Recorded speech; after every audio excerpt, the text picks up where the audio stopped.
For the thousands in attendance and the millions watching around the world, ladies and gentlemen, let's get ready to rumble!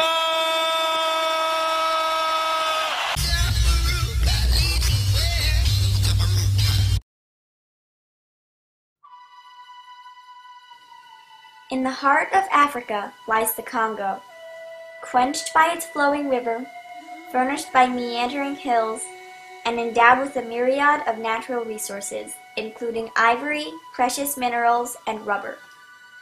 On the far end of Europe is Belgium, one of the smallest and youngest countries in the continent, disjointed by the breadth of its cultural divergence, and lacking the political and economic knowledge possessed by other European countries.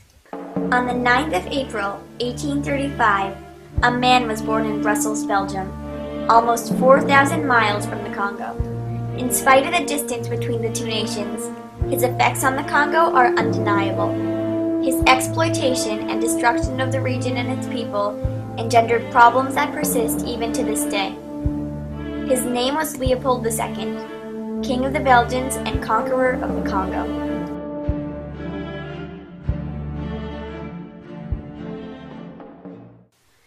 King Leopold was born Leopold Louis Philippe Marie Victor, the son of Queen Louis Marie and King Leopold I. He was one of 4 children. As a boy, Leopold was shunned by his family. A nerve defect caused him to walk with a limp, and his long nose resulted in his own mother describing him as, quote-unquote, bird-like and deformed. Although he proved careless in his studies, Leopold did develop a fondness for 2 subjects in particular: geography and colonialism, an interest that would later manifest itself. Leopold served in the Belgian army through much of his early life, eventually achieving status as second lieutenant. In 1853, once Leopold had turned 18, his father decided that the time had come for his son to marry. The bride was Marie Henriette, Archduchess of the Austro-Hungarian Empire, chosen with the hopes of allying with her family's powerful nation. Their marriage, however, proved loveless and was not a top priority for Leopold. Leopold's desire to improve his own nation prompted him to explore the world in search of a president to increase Belgium's wealth and influence. For the next several years, Leopold traveled the world, visiting a multitude of nations, including Turkey, Palestine, India, Ceylon, and Sumatra. He grew convinced that a colony would transform his young nation into a superpower. Studying Spain, France, and England, he recognized the economic opportunities that imperialism presented. Leopold's search was temporarily interrupted in May of 1865. His father had become ill. On December 10th of that year, the king died, leaving Leopold II as the monarch of Belgium. For almost 20 years, Leopold pleaded with the Belgian parliament for rights to establish a colony. Realizing that his efforts were futile, he sought a new means of gaining affluence for Belgium, establishing his own private colony. Following the example of various other European nations, he turned his imperial interest to Africa, 80% of which had yet to be colonized. In September of 1876, Leopold encouraged major European powers to convene in Brussels to discuss Africa's future, at what became known as the Brussels Conference. Leopold called for forced eradication of the Arabic slave trade, hoping instead to westernize the continent and its people. Here, the International African Society was founded, with members including nations throughout Europe and even the United States. In January 1878, Leopold intercepted Henry Morton Stanley, a man famous for his quest to find Scottish missionary Dr. David Livingstone. Stanley soon consented to meet Leopold in Brussels. During the course of the meeting, Stanley agreed to a contract for his involvement in establishing Belgium's presence in the Congo. The decision of Leopold to colonize the Congo should be put in its historical context, where Western European countries all were very ambitious to have colonies. And Leopold had the feeling that Belgium also needed that, and that he rendered excellent service to Belgium by giving it a colony. He prompted Stanley to claim as much land as he could for Belgium, and to establish a monopoly in the ivory and rubber trade. Through over 400 treaties, chiefs unknowingly ceded their land to Leopold. Through these treaties and other manipulation, Leopold gained over 2.3 million square kilometers of land for his colony, the Congo Free State. In order to abolish the Arab slave trade, Leopold organized a group of European army officers, who in turn drafted Congolese soldiers to serve in the state's militia, known as the Force Publique. However, the Force Publique was mainly used against the Congolese people. The abuses against the native people soon became evident in all regions of Congo Free State. State agents would arrive in villages with armed soldiers, demanding monthly payments of resources. Villagers would be put to work as laborers in European homes, as porters, or to work the land. In some places, villagers were forced to work for free. In others, children as young as 7 were sent to labor. Agents used brutal punishments and harsh laws, and although laws against brutality had been proposed in the Congo Free State, seldom were they enforced. Any district that failed to meet the requirement of goods for the day might be punished through public execution or village burning. The introduction of rubber to Europe was extremely consequential to the natives of the Congo Free State. By the mid-1890s, the Congo became one of the most prominent rubber exporters of the world. Each adult male in the Congo was to produce between 6 and 9 pounds of rubber every 2 weeks. The job was dangerous and difficult. Many died by falling out of the tall rubber trees or being attacked by leopards.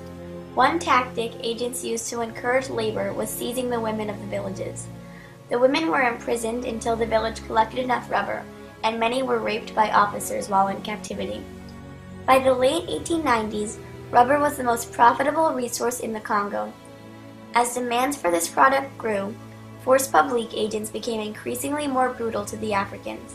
Armies often raided towns, seizing laborers and food, and any person who rebelled would be shot. The tradition of collecting hands was especially prominent in the Congo. This practice was initially started to keep track of how many people the troops killed, and to make sure bullets were not wasted. When excess bullets were utilized, agents were known for cutting the hands off of live victims. In Belgium, Leopold was engrossed in his newfound wealth. He used Congolese wood to decorate his home and began building projects in Belgium and France. Initially, the harsh conditions in the Congo were kept from Europe. However, as time passed, Congolese missionaries and cargomen began to write reports about the violence. Only for a brief time, however, were abuses ignored. More accounts of violence and torture began to come in, particularly from one man, Edmond Morel, a rubber exporter from France. After observing the torture and slave labor being executed in the Congo, Morel grew determined to inform the whole world of the atrocities he had witnessed. In 1903, Morel started his own publication, the West African Mail, in which he published articles written by himself, other cargomen, and missionaries about the harsh conditions in the Congo. Another man, Roger Casement, was sent by the British Council to investigate the Congolese atrocities. In December of 1909, Leopold became ill, most likely with cancer. Doctors planned to operate on him. However, the day before the surgery, the king died. Before his death, Leopold ensured that all personal records of the Congo over the past 24 years were destroyed. In 1908, a year before Leopold's death, the Belgian government had annexed the Congo as a colony to the state. As a result of rebellion throughout the city of Leopoldville and a loss of Belgian interest, the colony eventually gained sovereignty in 1960. Belgium's sudden withdrawal left the newly freed Republic of Congo in a volatile state. Now known as the Democratic Republic of the Congo, the nation is engrossed in a continuing conflict. One of the main characteristics today of the Congo is its chaotic situation. Since the disappearance of the Mobutu regime, the country has been going through civil war and is still, in the eastern part, very much going through civil war. So that is, unfortunately, the main characteristic today. Congo is very much what we call in the United Nations a failed state at this moment. Leopold II's struggle for a colony came at the cost of nearly 10 million African lives. The irony of his regime, sacrificing one group of people for the prosperity of another, has left a permanent scar in Congolese history. Although seldom visited and often ignored by modern society, the story of King Leopold II's life gives exclamation to the 45,000 deaths that still occur each month, as his shadow continues to linger over the Congo today.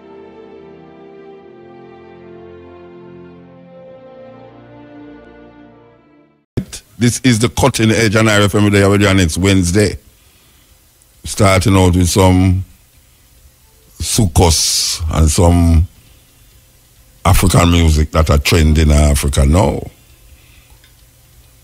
Why you love the people them, you know, for really stand up still with all the things that we are going on. All who can stand up, just go and stand up. Because it's not easy to stand up out there right now. Trust me, man. You're strong, you have to stand up. Veins. Yeah, man, we are carry the music up there and carry the music round there, African style. Yes. So we have a little program here line up for you. We want you listening attentively to what we have to offer. Yes, we're going forward to the university, the Cutting Edge University, where we try to bring to your attention different aspects of what history is all about and how it relates to African people. Well, you know, to them say this is Heritage Month. Heritage Month. And because it's Heritage Month, we want to play some situations that Africans find themselves in that I don't know if it's true with us just human why we find ourselves in these predicaments, or it's just we just soft. We just make people take advantage of it all the while. Especially the Arabs and the Europeans take advantage of it. And the mark is so indelible in our consciousness that we don't even realize we have played out a designed, orchestrated system that is designed to make us feel down and out, to make us feel that we don't have no self-worth and no value. We recognize what took place hundreds of years ago. A whole heap of people don't want to recognize and admit that a lot of the things that are taking place right now, whether in Africa or anywhere African people find themselves, a lot of things that is taking place now is because of what took place earlier on in history. And how our demise rise up and next people, and the labor, the blood, the sweat and the tears of our people allow our next set of people to rise up and legitimize them cruelty and wickedness to the point now where we seem to be so blissfully ignorant that we just accept what is taking place as reality when it's another man's reality and it's a illusion that we live in. African people are living in an illusion. And that illusion is created by their lack of information and understanding of how cultures divert from our consciousness and our awareness of ourselves. We lose that integrity that was able to carry us to this point, because really and truly the logic is that African people wasn't supposed to die still. With all the things them do to African people, we're not supposed to die. But we survive. We survived the watery grave of the Atlantic Ocean. We survived the Arab invasion of Africa. We survive all the disease and the drought and the famine and the pestilence and everything. We survive them crucifixion that now we say the thorn become a crown. But we survive all of them things so we're not supposed to die now. But guess what now? A whole heap of we are going like say, it's just how we're supposed to die. And don't realize it's out of the cruelty and the wickedness of the Europeans and the Arab invasion. Why we there so now? And we now recognize it that it's not just how we're supposed to die. And we have to wake up to that. We can't live a next man reality. We can't define things according to the logics of the invaders and the enslavers. We have to return to our ancestral legacy and what we is able to create right now for ourselves. And most of we live in an illusion. We are worship a God where we'll never know. All we can do is read about this God in a Bible. And this Jesus we're going to come back and save African people from the same oppression where these people put in. My little brethren says that say, white man, God can't save you from white man oppression. And that's the truth. Now we have to realize how we find ourselves embedded in that. Like the man that talk about brainwash, like your brain dirty. And wash your brains and wash out all the Africanness outside. But we not give up. Marcus Garvey tell we, Africa for Africans, those at home and those abroad. And all the people them, we never have nothing good to say about Africa. Watch and see where we go on. Because the white people and China people are run go Africa, you know. And them if them can't run go Africa, then can run come over here up and way. So what we are going to do? What we are going to do when we see we little African sisters them a walk around with China baby in them man? And don't even know if to talk China language. And the black man them are going to stand up there and watch that happen. And maybe go down upon them there and pray and beg God for forgiveness. Which God? No, God not going to save you from no hurricane. The rain fall upon the one man who stop over there, so it fall upon the next man same way. The promoter keep him sure him no want the rain to fall, but the farmer want the rain fall. The farmer want rain fall and him no get no rain, but the promoter get the sunshine. So we don't know. An illusion we are living in, and I think it's a reality.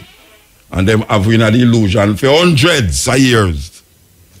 And we're not going on 1,000 of years with nobody, you know. No. So, them say Heritage Month, but we don't find heritage up to now. African people are still living in the illusion of European ideas, European standard. That people that do some things now way out of them league. And I go and see the reality that about them different. Or you cannot different than the whole out now where you tear up jeans same way. That's not different. The tear might different. One may tear up underneath your caca hole and one may tear up underneath your whatsoever hole.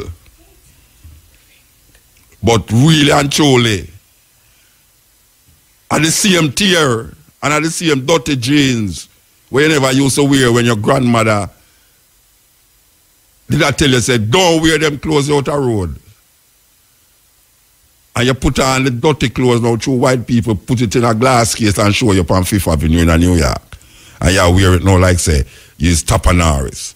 Oh, the hell black people have ass ear out here. Ass ear or Indian ear. Where the Indian they cut off them ear because they want some money and give it to black people for wear that Chinaman can knit it and crochet it and send it back, come give it. And now we are pad up with breasts. We don't like the breasts so God give it. Pad up with bottom. We don't like the breasts so the bottom where God give it. We are pluck out with eyelash. We don't want the eyelash where God give it.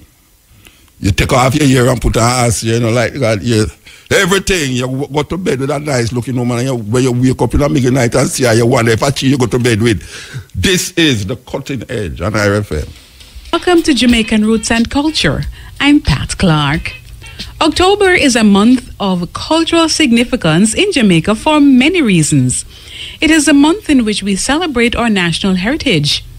Many important historic events occurred in Jamaica in the month of October.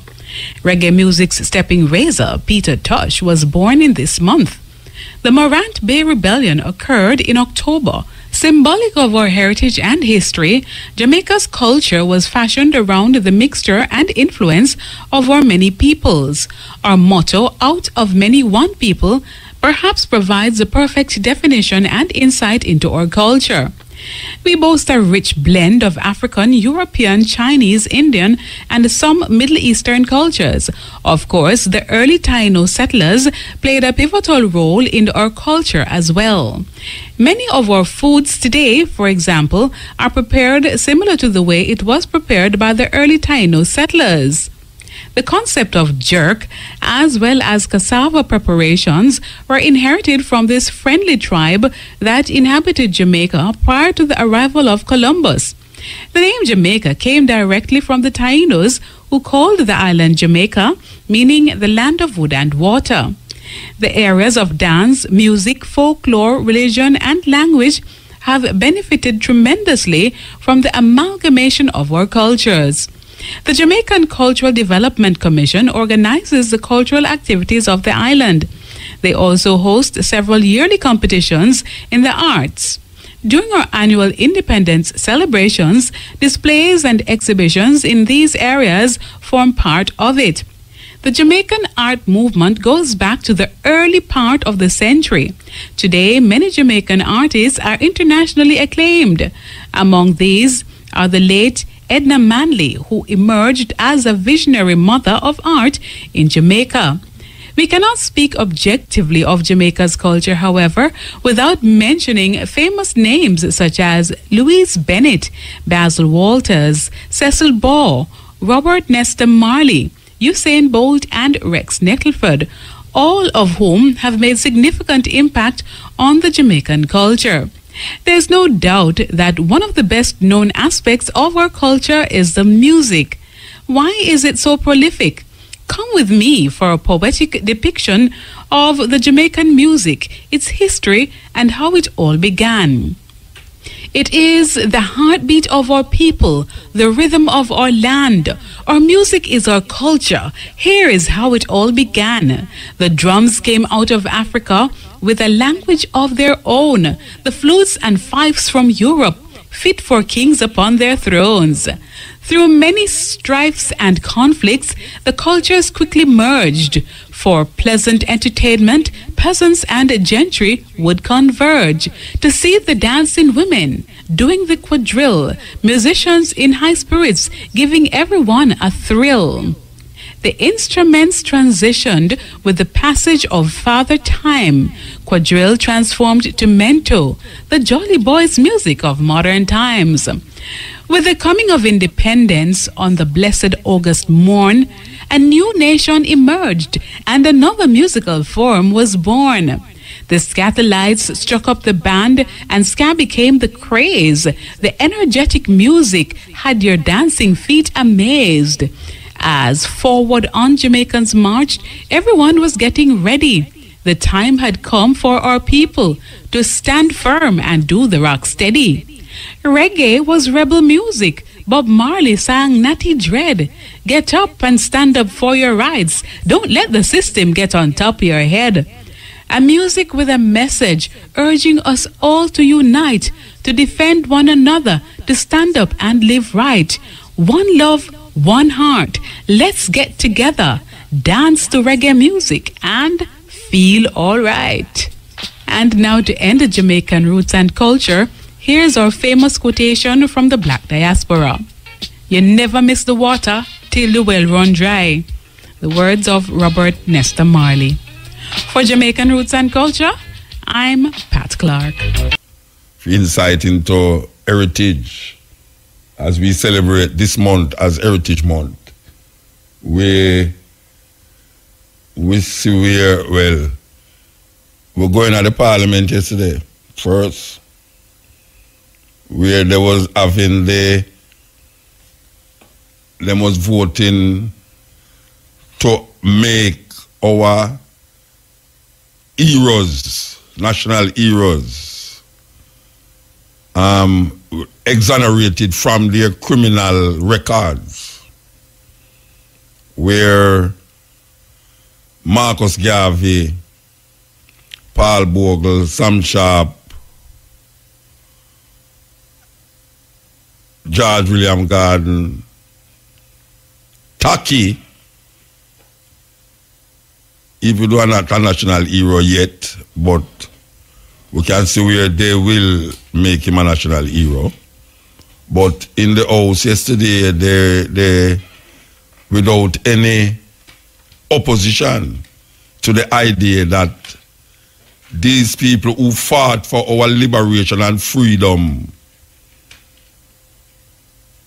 and was listed by the colonial masters as criminals, we who come in this time must recognize and must move those records, because there's other things that need to be removed too, you know.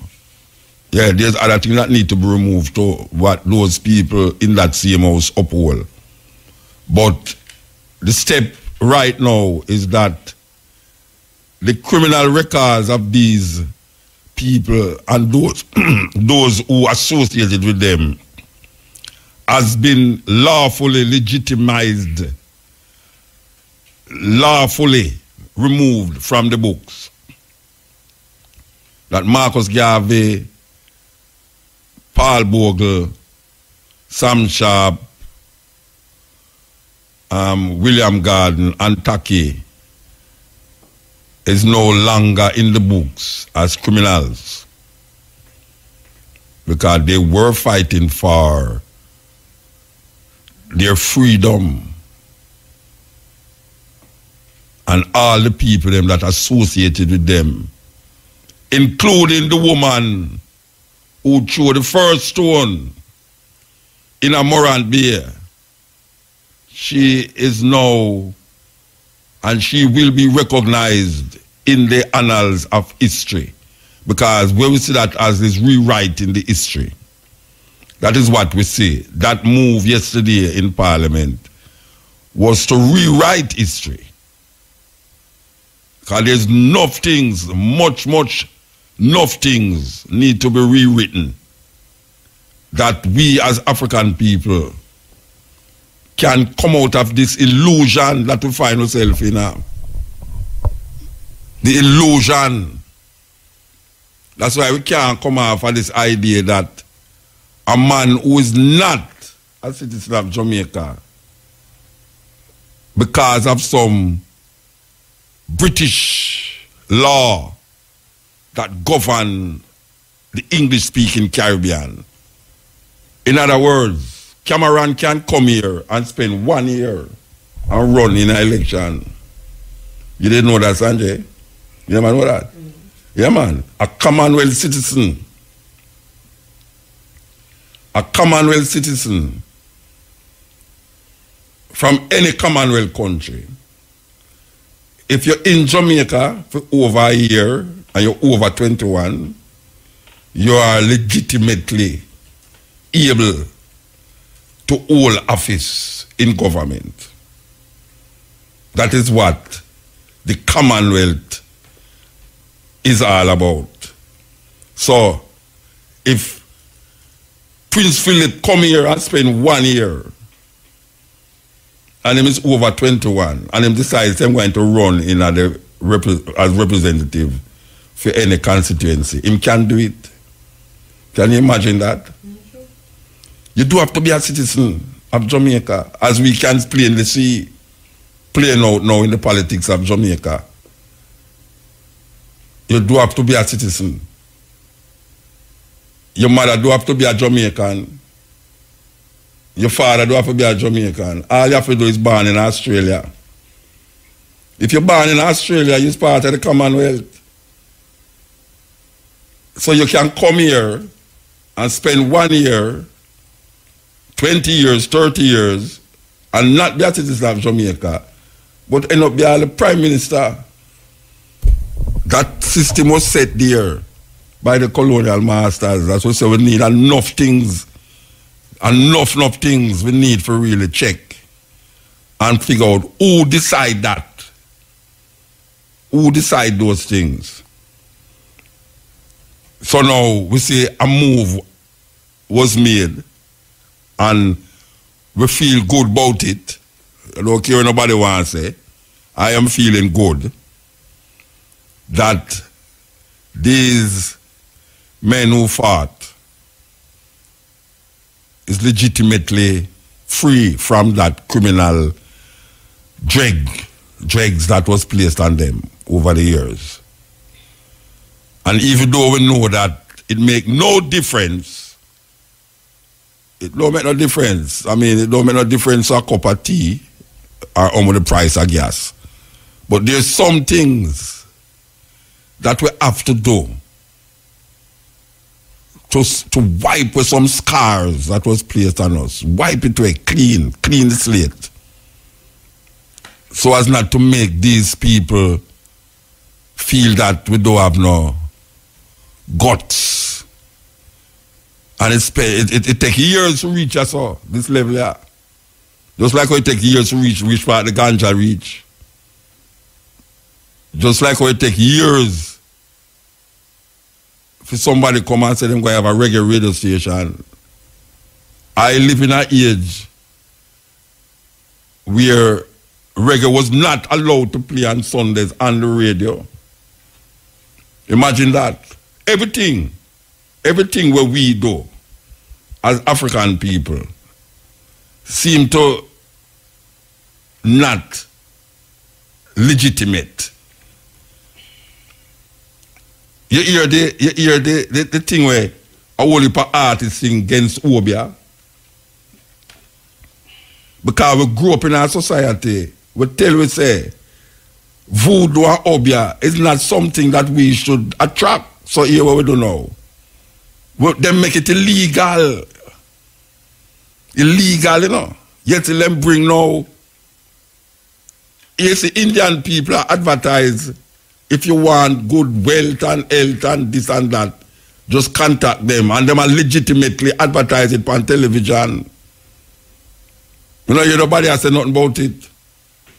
All little advertisement, you say, much good can be on church and whatsoever name them want to call themselves. They might advertise if you want health, if you want wealth, energy, this, that, contact them in our crossroad or whatsoever. And the other man feel it. So most of it because we're so inculcated in the European thinking and the Bible thinking that when we hear about voodoo and Obia and Yoruba and Akan and Ghana and tradition and things there, we look down upon it. When we see a hank, we see a devil symbol. When we see the eye of Horus, we see a devil symbol. All of these things is African things, and everything where is African symbols is deemed not good in the Christian mentality. So Christian people look down upon Africa more than any other group of people. Most Jamaican people, certain African things, if you come to them with it, most Christian people in Africa don't look down upon them African traditions, African heritage. So when you hear a man talk about Obia in a joint, you say, Obia man, you gonna Obia man, this and that. Yes, what? If you check in the consciousness of Jamaican people, even though most of the one them will go to church, all them old people like me will go to church. Anytime the pastor can't help them in a Obia man, them gone.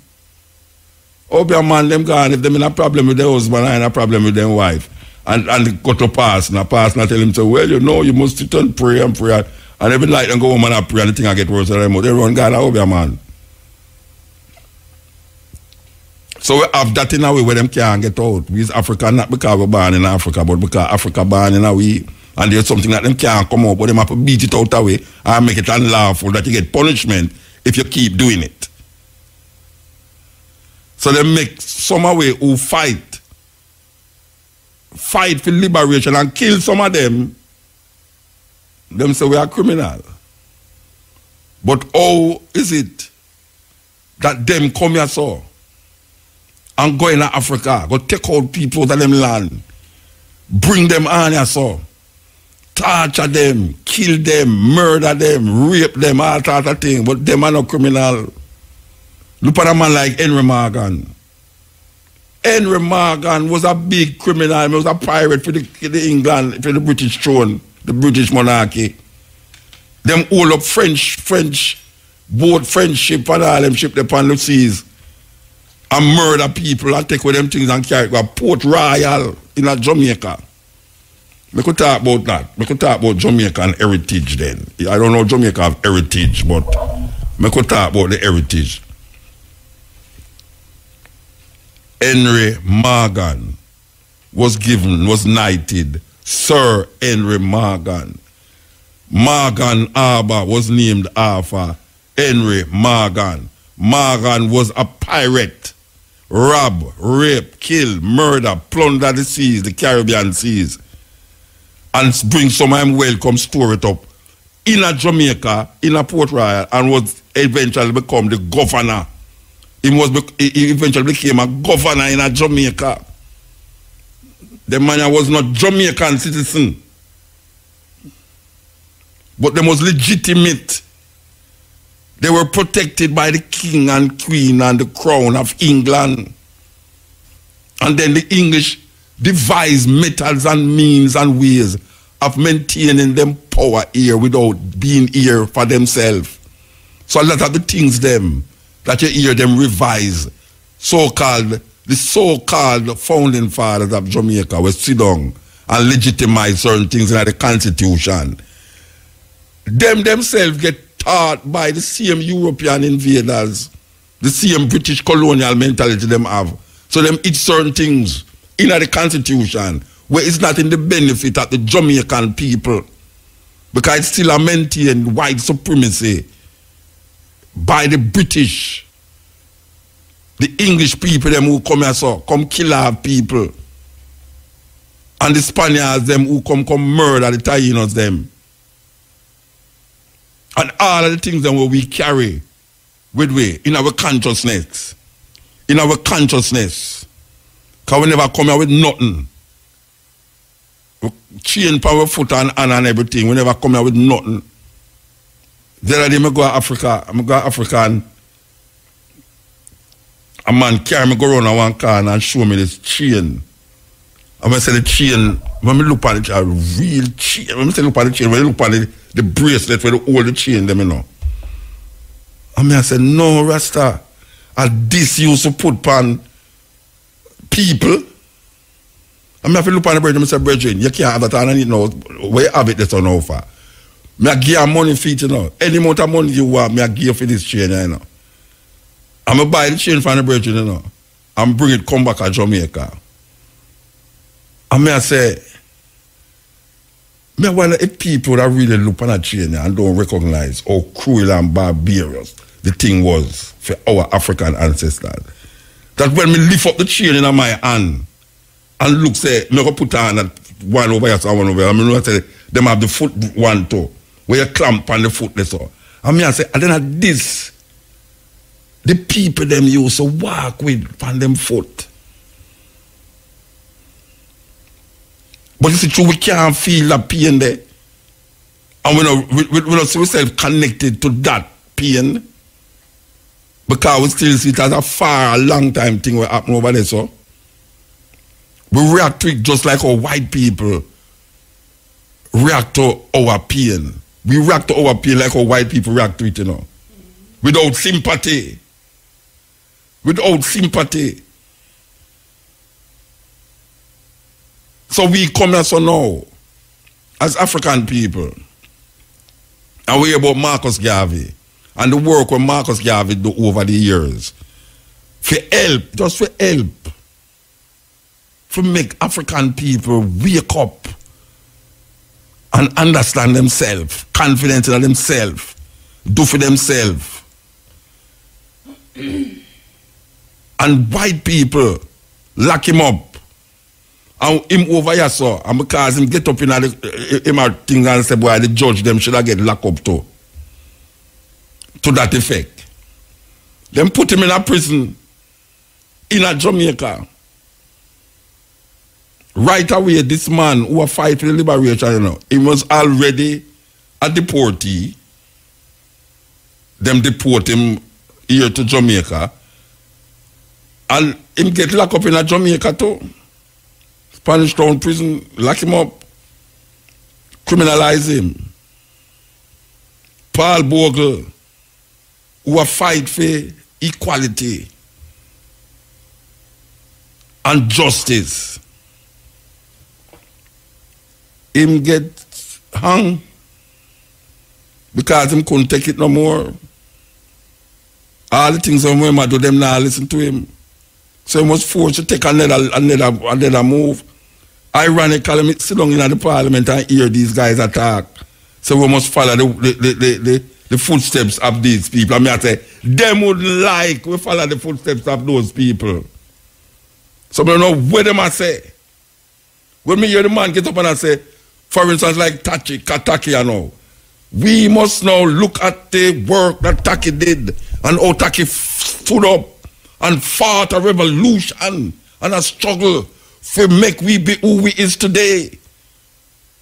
We need some young people to be like Sam Sharp and be like Taki. I mean, I say, you know, you better sit down and shut your mouth. Because that me I say in my mind, because I say, you can't talk in a public gallery. I say, you sit up then I say that you really want some youth rise up like Taki. I'm mad. But it's just words, because them can't just say that.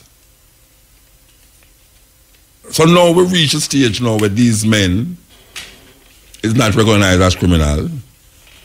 We have to tell the children. We have to tell the people them who never interested that you have to bring some form of dignity to the rebellious and the rebellion. Bring some form of dignity to our ancestors who shed blood, sweat and tears. That we can still there, because we wasn't supposed to be here. We wasn't supposed to be here after so much years of what them put we through. We wasn't supposed to be here, but we are here. We are here and we'll be here. All year them talk about bottomless pit and them fool about this and that you go born on 1,000 years and things. We're going to go still there. We're going still to be here. As long as the earth can hold human beings, African people will always be here. Because Haile Selassie said that long time. You hear what him say? Him say, Africa Armageddon has passed. Africa Armageddon has passed. So there's nothing that they can do now. No amount of vaccination, no amount of mosquito, no amount of poison food, no amount of wars going to eliminate African people off of the planet. Because we survived thousands of years of craziness and we're still there. And we're going to continue to be here. This is the cutting edge. Very interesting because Rastafari is the epitome of what you call perseverance in a Jamaica. No group of people in Jamaica has gone through and been through what the Rastafari community have been through. And if we're still there, a lobby, we're still there, a push forward our consciousness, ideas as it relates to African liberation and African redemption. We're still there, I push it. With all the fight, the battering and the bruising. We're still there. Can't get way out of the race. And there's so much things that we have persevered through and above. when we talk about Emancipation Day, them take it off because them give we Independence Day and I talk about we independent and we had say, but why we shouldn't have Emancipation Day? It was the Rastafari movement that push it and push it and push it and lobby it. A whole lot of people don't know that. The reason why you have Emancipation Day on the 1st of August is Rastafari make that come back this up. Put that this up. The reason why we say ganja is now something of a multi-million commodity and supposed to be helping the economy of Jamaica whensoever and whensoever that time that happened. It's Rasta. All the things them way Rasta go through for ganja. The mandatory 18 months that was placed on the where you find them catch you with ganja. Mandatory. It was because from them time that the Coral Garden it was placed there that even a little seed bust a man to catch you with. And him friend them. 18 months imprisonment. Even a seed. And now we hear them say, you can walk with 2 ounces and no feel no way. You can plant 5 plants in your yard and no feel no way. With the persistence of the Rastafari brethren and sisters in them over the years. Where we couldn't walk on the road with no locks. The common, normal Jamaican hold down Rasta and cut off them locks. Dirty Rasta, cut them head. Them put cow dung in them head and make it stay so. Not well groomed. Now we see a different level of consciousness reach the people them. But all the little girls them and the big girls them and the cougars and the jaguars them want to play up in the Rastaman locks like Delilah. But you know, no man now get me drunk and play the violence, you know. You think so me a Samson? Samson now an idiot, brother. Me now make no man play the violence, give me drunk. More time I want a boom. Give me boom and blow up my head.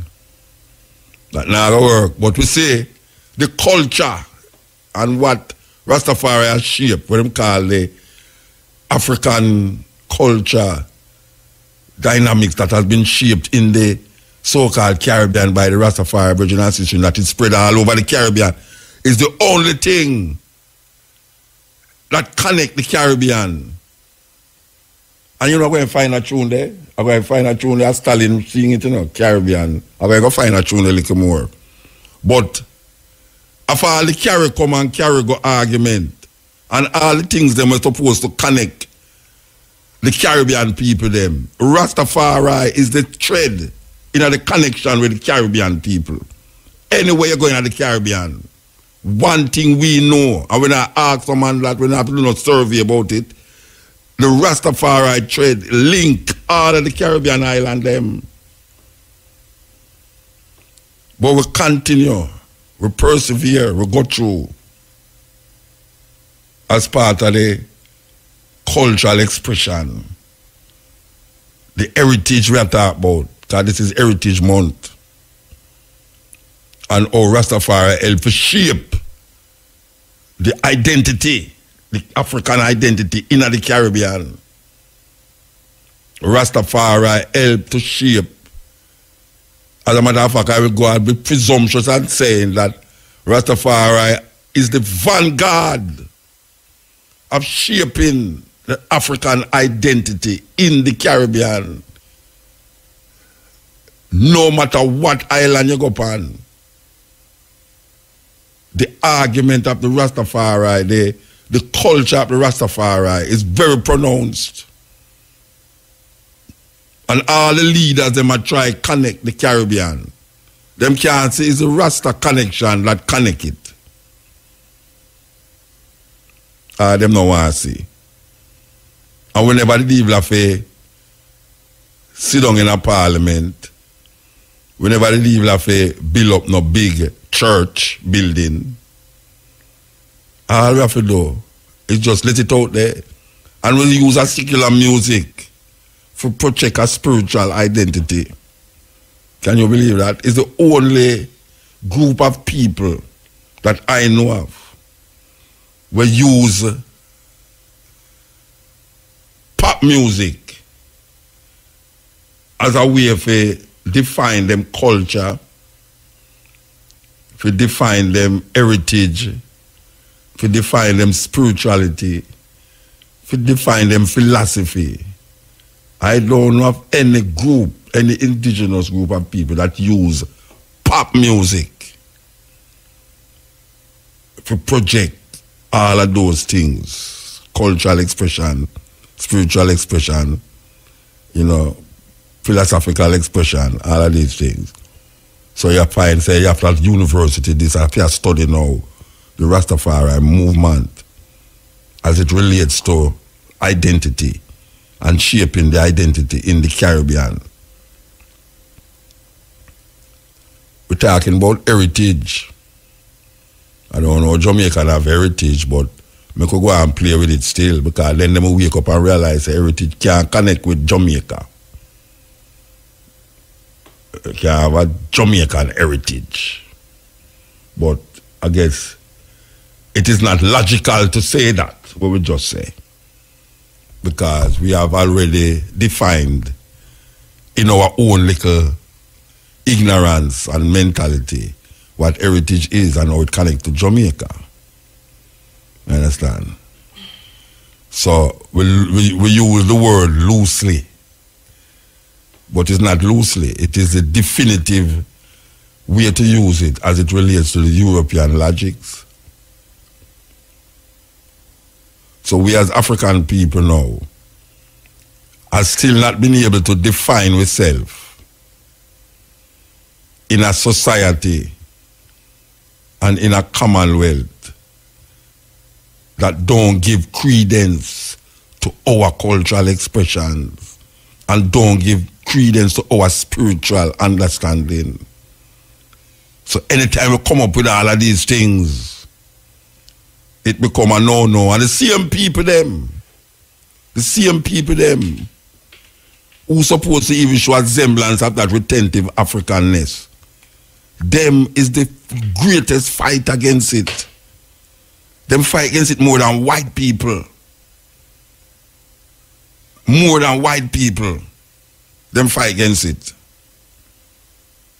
Them don't want to hear nothing about Africa, nothing about certain spirituality, nothing about African clothes, African name. No. Unless it get popular upon them TV. I talked to my brother the other day and them go buy clothes and sell, and them I say, why the ladies, them I go for the Indian clothes them now, you know. I say, see them now. I like Indian show them on TV, you know, I open up them thinking to Indian things, you know. But I mean at the GPS, and I have all my clothes. A woman something on the line, I said, tell me something, you come from Africa? I say, why you ask me? They say, are you clothes? I look on because I see them weird on TV. So you know, say the little African soap opera them where I come on TV, I kind of open up them thinking, even though that is not the Africa where we know still, but at least, because the other day I show up me there South Africa, I take some picture from my hotel room. I take the picture of them, I come back to Jamaica where I show a certain one. Them I say, Africa that? Me never know, say them have all them high building in Africa. Highway, where the highway that? I say, I tell you that, that's right there, you know, but we can't understand that, the ignorance. We can't understand the ignorance, you know. That's why we're there so 20 odd years and don't feel no way. You know, see, we don't feel no way because the slave bill a grind slow, but it a grind still. Called to my little virgin named Damien. Slave bill a grind slow, but it's still a grind. But we continue the journey still. We continue the journey. We continue the journey because we're going to play this. Listen carefully.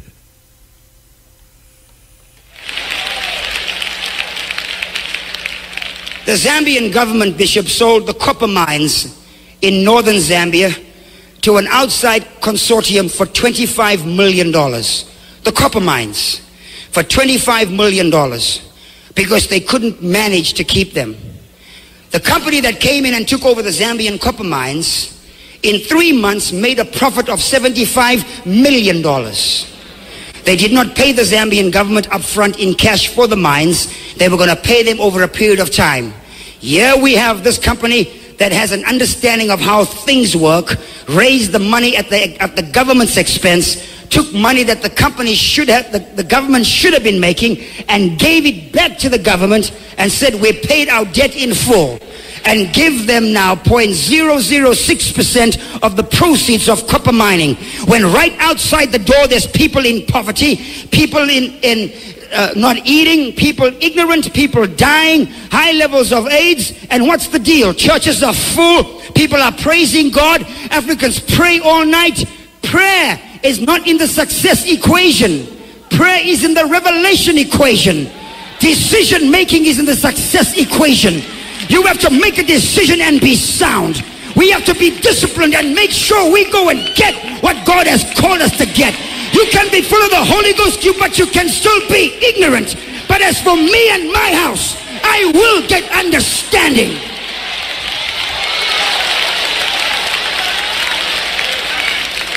I will get understanding. I will get understanding. It's time now for us to rise up and be counted. This year, the country of Ghana turns 50. Ghana was born the same year we were born, in 1957. Ghana and South Korea had their independence dates on the same day, the same year. But look where South Korea is. South Korea is by nature not a Christian nation. South Korea by nature are Buddhists. China, which is the next large world economy, they have stated that in the next 10 years, 20% of the Chinese people will be multimillionaires. That means almost 450 million Chinese will be millionaires. They are not Christians, they are Buddhists. The Japanese are Shintoists. Those in Indonesia and Malaysia are Muslims. It's not about praising God and hallelujah and a great thank you, Jesus. It's about possessing an understanding as to how things work. Carl Pablo Moses saying, take back your name and give your name. Yes, serious thing. You know, the time is 12 o'clock. This is the cutting edge. Technical problem this a while ago. All right. I could do this again. Because we know some people want to hear it again, you know. As, hey, it's April man I did all that preach at Jamaica. You know, so I go to church every Sunday, you know. The Zambian government, Bishop, sold the copper mines in northern Zambia to an outside consortium for $25 million. The copper mines for $25 million because they couldn't manage to keep them. The company that came in and took over the Zambian copper mines in 3 months made a profit of $75 million. They did not pay the Zambian government up front in cash for the mines. They were going to pay them over a period of time. Here we have this company that has an understanding of how things work, raised the money at the government's expense, took money that the company should have, the government should have been making, and gave it back to the government and said, we paid our debt in full, and give them now 0.006% of the proceeds of copper mining, when right outside the door there's people in poverty, people in not eating, people ignorant, people dying, high levels of AIDS. And what's the deal? Churches are full, people are praising God, Africans pray all night. Prayer is not in the success equation. Prayer is in the revelation equation. Decision making is in the success equation. You have to make a decision and be sound. We have to be disciplined and make sure we go and get what God has called us to get. You can be full of the Holy Ghost, but you can still be ignorant. But as for me and my house, I will get understanding.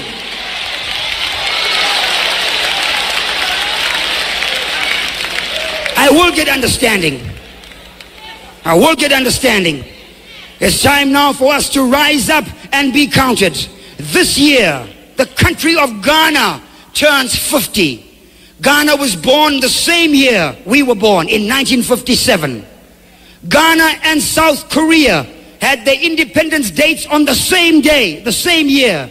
But look where South Korea is. South Korea is by nature not a Christian nation. South Korea by nature are Buddhists. China, which is the next large world economy, they have stated that in the next 10 years, 20% of the Chinese people will be multimillionaires. That means almost 450 million Chinese will be millionaires. They are not Christians, they are Buddhists. The Japanese are Shintoists. Those in Indonesia and Malaysia are Muslims. It's not about praising God and hallelujah and a great thank you, Jesus. It's about possessing an understanding as to how things work. R.E.F.M. Thought-provoking, always smoking. Lyrics like a bazooka. You are listening to Mutabaruka.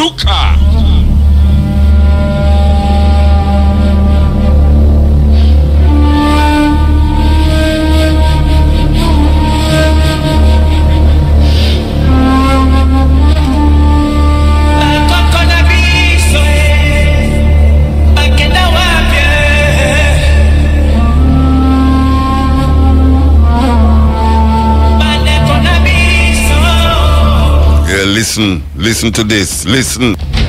Okambu, chief, killed with blows with butt of gun. Magundwa, chief, killed with blows with butt of gun.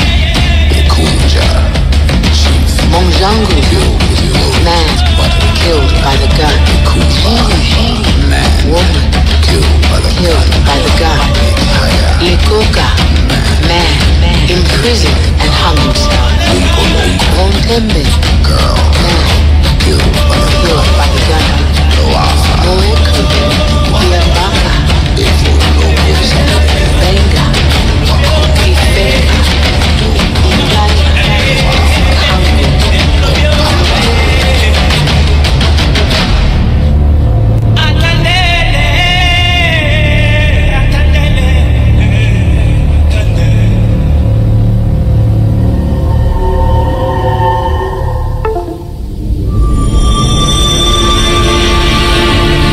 who are tempted to commit unspeakable crimes must be deterred by the knowledge that one day they will be individually called on to account.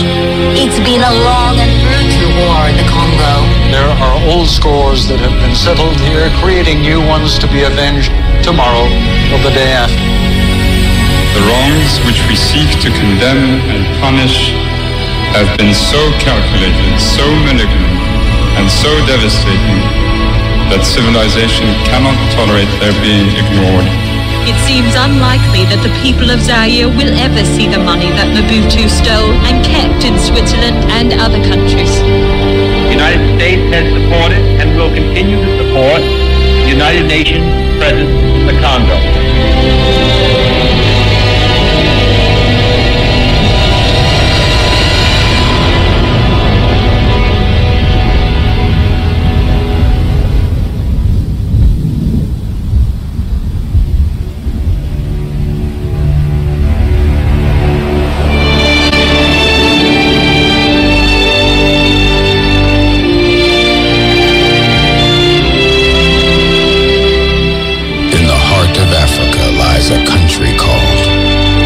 Democratic Republic of the Congo. The land is vast, lush, full of life and riches.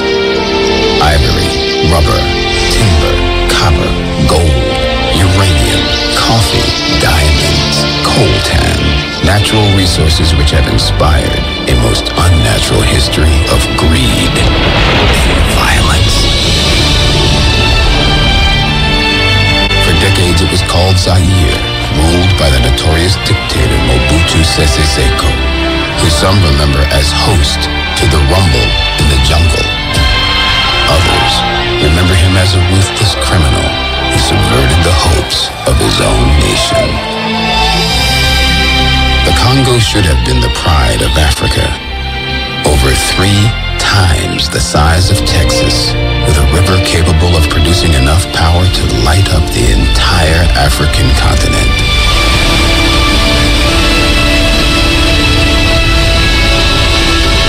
Instead, its people are among the poorest in the world, and many are likely to die an unnatural death. They have been the victims of more than 100 years of greed, plunder, and terror. The legacy of a man who had never even gone upriver. King Leopold II of Belgium.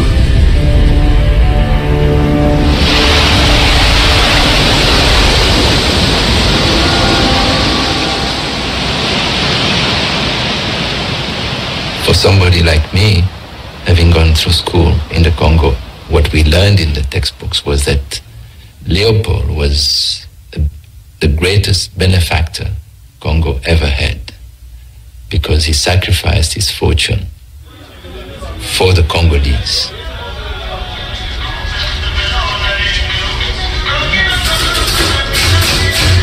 Donc j'étais à l'école entre 49 et 69, disons. Je n'ai jamais entendu. I was in school from 49 to 69, and I never heard a word related to the injustices and constraints of colonization. Je l'ai découvert, ce type. This type of colonization is part of human history everywhere and forever. L'histoire humaine, partout et toujours.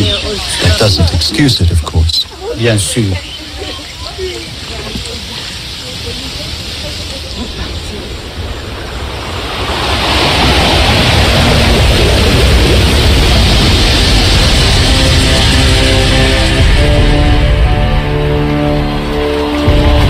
Leopold ascended the throne of Belgium in 1865. He inherited a country not much bigger than New Hampshire, wedged between the old world power of France and the rising might of a new and unified Germany. While across the English Channel, Leopold's cousin, Queen Victoria, a constitutional monarch like himself, reigned over Great Britain, the most powerful empire of the period.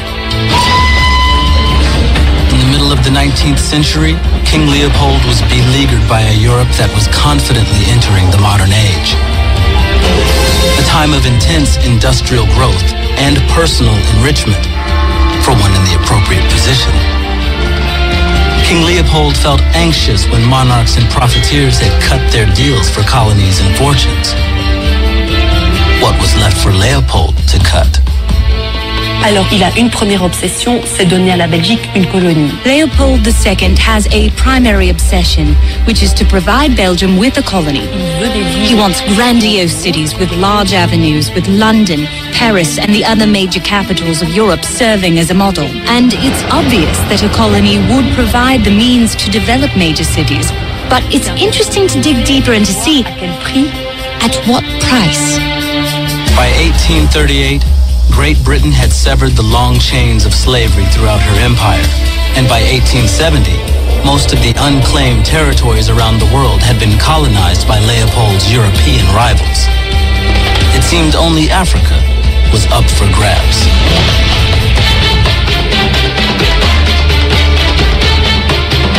At the start of the 1870s, 80% of Africa was still under indigenous rule. It was ripe for conquest, or protection, as Leopold learned to put it. The event that captured Leopold's attention was Stanley's crossing of Africa from 1874 to 1877. He followed Stanley's activities in the newspapers, which he had delivered every day. Henry Morton Stanley, the most famous explorer of his day, became the first white man to chart the Congo River's course. The brutal expedition took the lives of his 3 white companions, along with 246 of his African porters, who died of disease and exhaustion. We have attacked and destroyed 28 large towns and 3 or 4 score villages.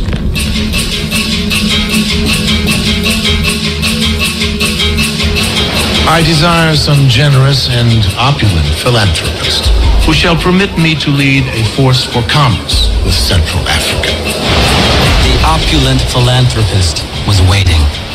A colonial grab by Leopold would require a cunning humanitarian veneer. To engineer a charade of philanthropy, he recruited Stanley and financed what, to the world, was promoted as a scientific expedition. Stanley's contract ran for 5 years at an annual salary equal to $250,000 in today's dollars. Leopold had begun to cut his deal. Stanley's job was to create at key points along the Congo River a series of stations that would connect the East Coast with the West Coast. He built not only a chain of trading stations, but also a road around the dangerous rapids of the Congo River, precursor to a railway line. If you look at the map of Congo today, if you look at the structure of transport, it hasn't changed since colonial rule.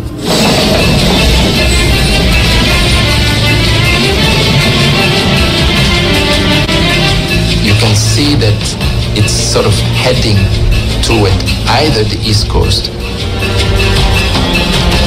then the West, Matadi. So the entire infrastructure was built in a way to ship out things, not to make the Congo a first-rate industrial power. Stanley has been glamorized in books and by Hollywood as an intrepid explorer, great adventurer, great builder, but he was no builder.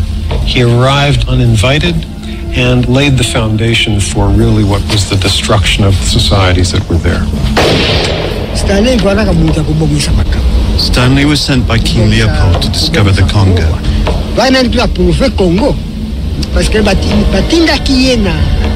It's him that discovered us. Our brothers that saw him first also saw his soldiers. How do you make people into forced laborers? Very easily, by force. The best punishment is that of irons. Because without wounding, disfiguring, or torturing the body, it inflicts shame and discomfort on the workers.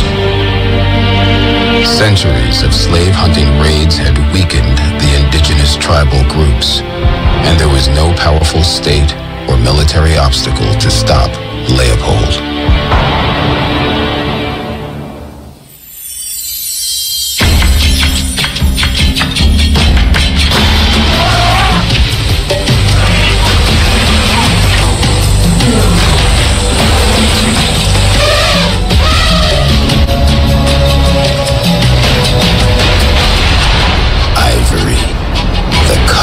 Treasure of the era, exotic and expensive.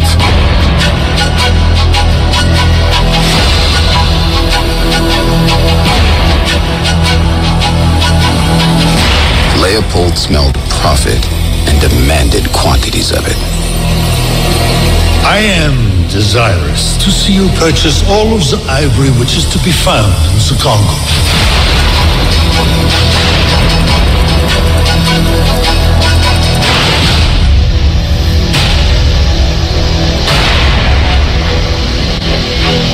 By now, Stanley had organized a powerful private army, the beginnings of the notorious Force Publique, equipped with 1,000 rifles and Krupp cannons.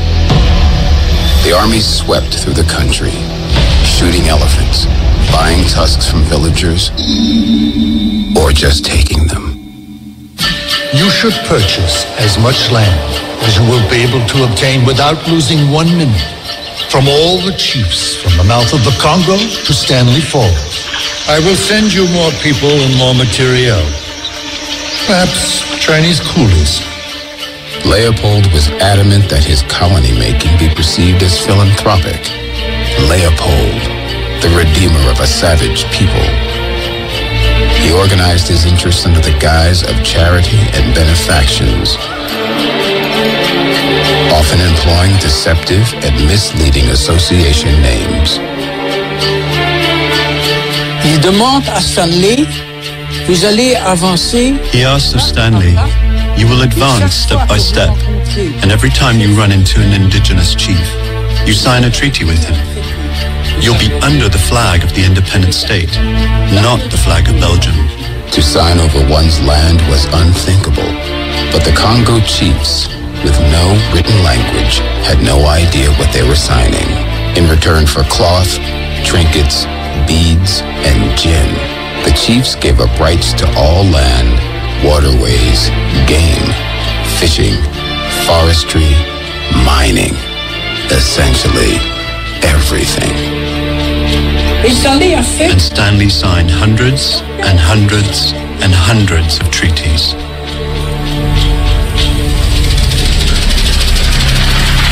We have constituted entire territories ceded by sovereign chiefs into independent states. The new Congo flag with the gold star, symbolizing the light of civilization in the darkness of Africa, held sway over the lands of 450 Congo Basin chiefs, a territory 76 times the size of Belgium. Over 900,000 square miles had become the private estate of King Leopold. There is no question of granting the slightest political power to Negroes. That would be absurd. The white man, as of the stations, retain all the powers.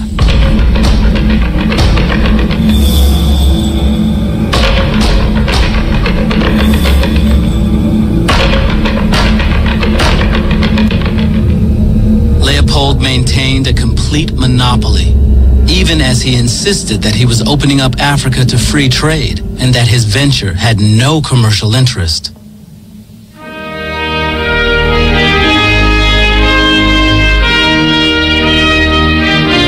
The 1880s in general were prosperous times for the United States, a time of accelerated productivity and national industrialization.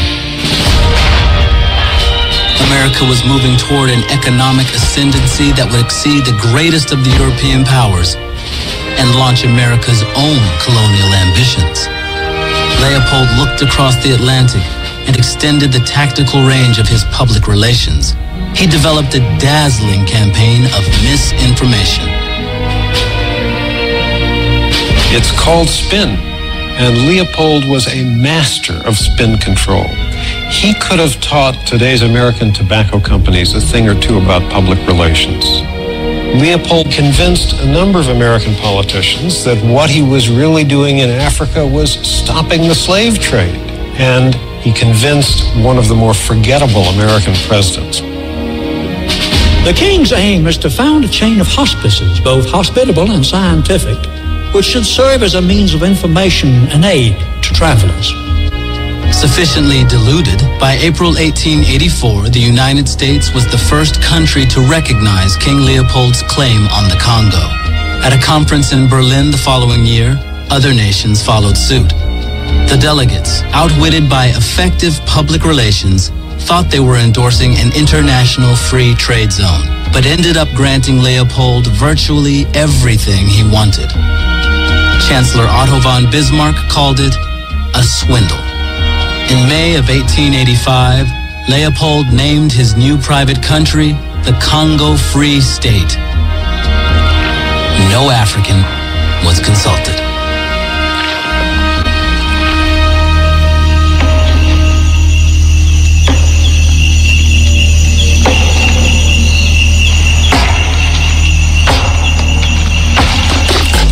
Everything in the Congo Free State was the property of the king. The forests, the animals, the villagers' vegetables harvested to feed his soldiers. He held title to life, to liberty.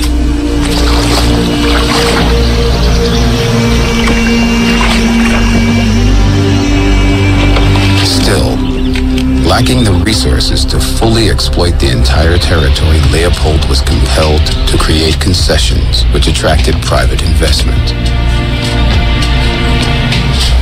Leopold retained 50% ownership and profited even more from taxes and processing fees.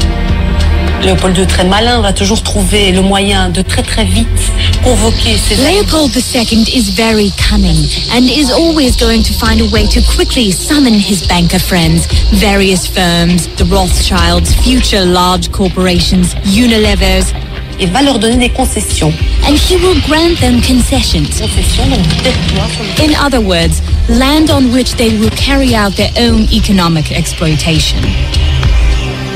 Léopold II se gardant la partie centrale. Leopold II, meanwhile, kept the central part for himself, which became the infamous Crown Fund, property of the Crown. The Berlin Conference members helped promote a fund for a railroad system that would transport Leopold's troops to fight the slave traders. And Leopold struck a deal with his parliament for an enormous development loan. In return, he agreed to leave the Congo to Belgium at the time of his death, though he would ultimately sell it back to Belgium at an inspirational profit. He got his loan interest-free.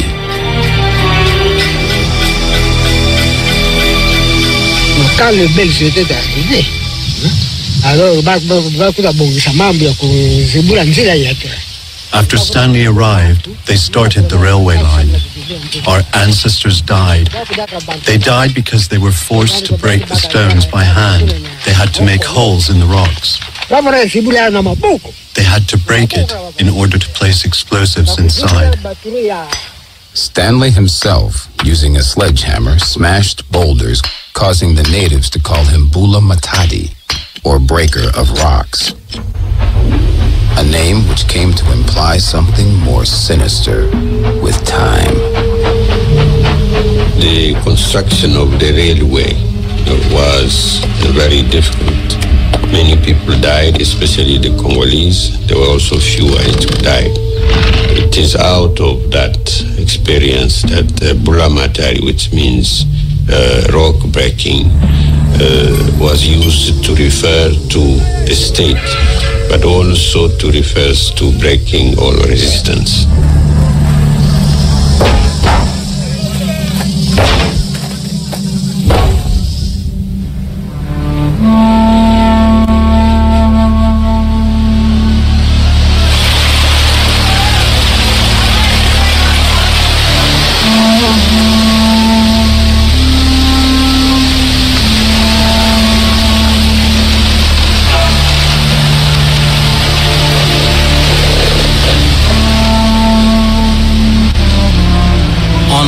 Of the benevolence of King Leopold, George Washington Williams, an American minister, lawyer, and enterprising journalist, proposed to recruit other black Americans to work in the Congo.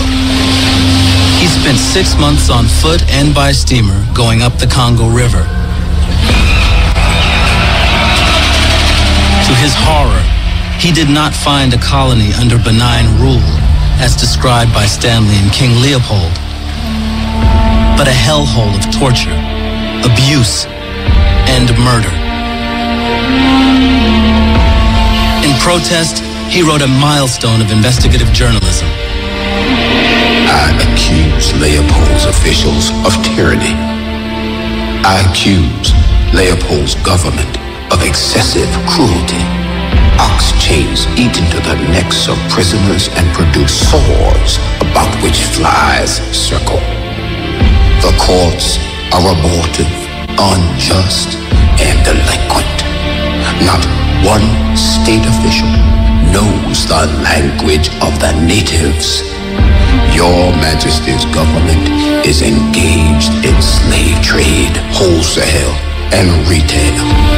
The New York Herald devoted a column to Williams' open letter, causing a furor in Europe where other newspapers picked up Williams' accusations.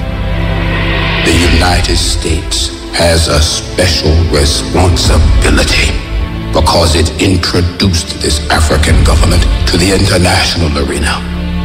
Williams was the first person to speak out about what others had witnessed, but refused to admit. In describing Leopold's Congo state in action, Williams used a phrase which prefigures the Nuremberg trials by more than half a century. Leopold's Congo state is guilty of crimes against humanity. Leopold dismissed the charges with little difficulty.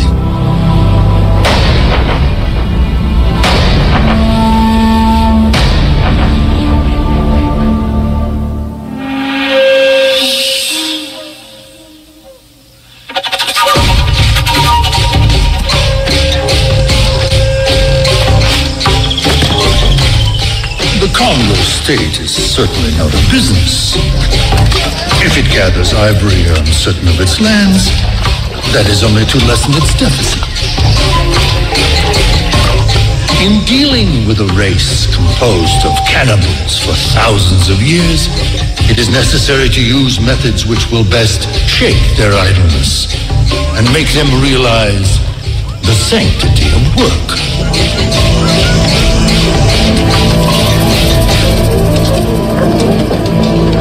I could never reconcile to myself that Belgians came to civilize, right?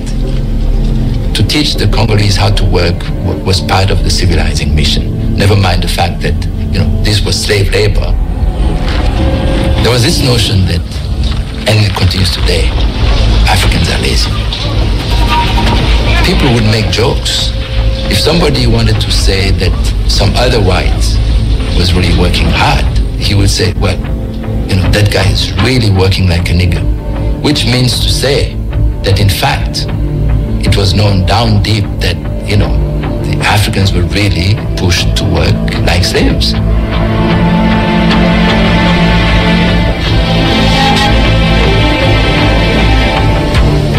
Pitiful walking beasts of burden, with thin monkey legs, eyes fixed and round from preoccupation with keeping their balance and from the days of exhaustion. What made it possible for Congo state officials to deal out all this pain and terror? Race. They saw the Africans as less than human.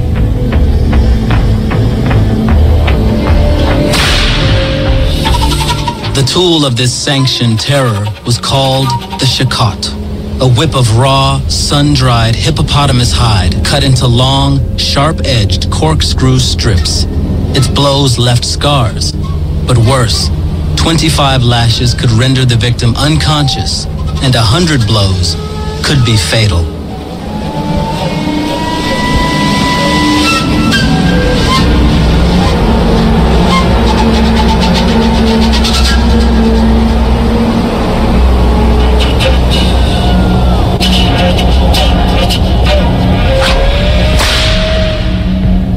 The shakot became a symbol of Leopold's white rule, along with the steamboat and the rifle. That colonial system was basically organized and maintained through military rule, which the king was trying to impose on the Congolese. Leopold's army, the Force Publique, was 19,000 strong by the turn of the century. How could Congolese be made to enforce this brutal system against their own people? Leopold's private army would take soldiers and send them 500, 600 miles away from their own homes. Nonetheless, there were a lot of mutinies inside this private army, and there was a lot of local resistance to the army.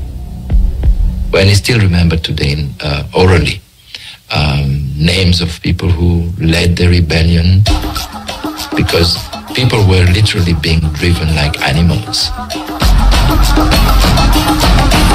A local chief named Nzansu led an uprising, ambushing and killing state agents and destroying their posts. Nzansu spared a benevolent Swedish Baptist mission and even returned some supplies his men had taken. To control the population and suppress such rebellions, Leopold would raise an army of orphans, devoid of loyalty to anything but the state.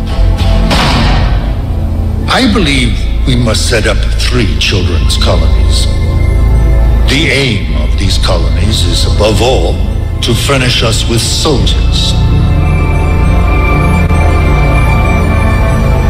It was unusual in tightly knit African tribes for parentless children to be sent away, but many were orphaned because the force publique had killed their parents. These were the only state-funded schools for children in Leopold's Africa. Disease was rife, and the death rate high. Several of the little girls were so sickly on their arrival that our good sisters couldn't save them, but all had the happiness of receiving holy baptism. They are now little angels in heaven who are praying for our great King.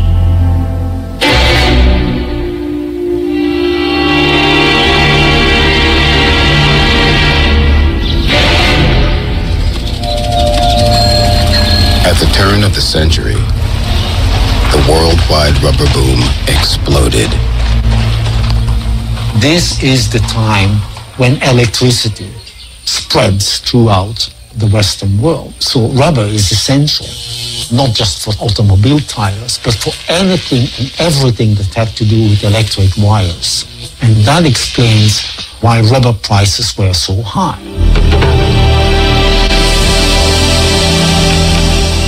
Nowhere did the boom have a greater impact than in the Congo, where rubber vines snaked high into the rainforests that covered half of Leopold's colony. The king had gone into debt with his Congo investments, but the return on rubber would surpass all his expectations. Rubber was not the most valuable product. Ivory was much more valuable, but rubber was what mattered. Leopold financed his colony on the back of rubber. We passed a man on the road who had broken his back by falling from a tree while tapping some vines.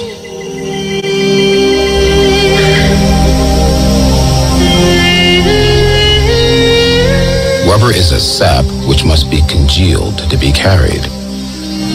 The only method the workers typically had in the forest was to spread it over their bodies as they worked. It caused excruciating pain when it was peeled away.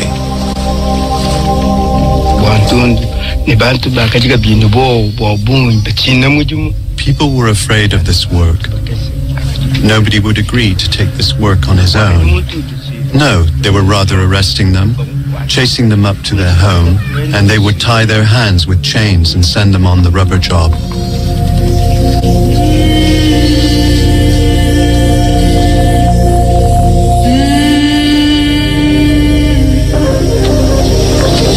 Red Rubber Terror began in the 1890s. 2 horrifying decades followed of murder and madness in return for profit. Villages were assigned exact rubber quotas. Forced to meet accelerating demands, tappers scattered widely through the jungle, often climbing trees 100 feet off the ground. They could make a small incision at the base of the vine to tap it, or whack through the vine entirely.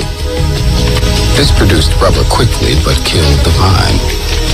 In a perverse reversal of production management, tappers were severely punished for not making their quotas, as well as for making their quotas, but killing the vine. The native doesn't like making rubber. He must be compelled to do it. Soldiers arrive in a village, start looting, take all the chickens, grain, goats, and finally they seize the women. These women are kept hostage until the chief brings in the required number of kilograms of rubber. Sometimes women were held hostage. Sometimes children. Sometimes elders or chiefs. The wives of villagers who resisted were killed, but often died anyway in the stockades, where food was scarce and conditions harsh. The women taken during the last raid are causing me no end of trouble. All the soldiers want one. The sentries who are supposed to watch them unchain the prettiest ones and rape them.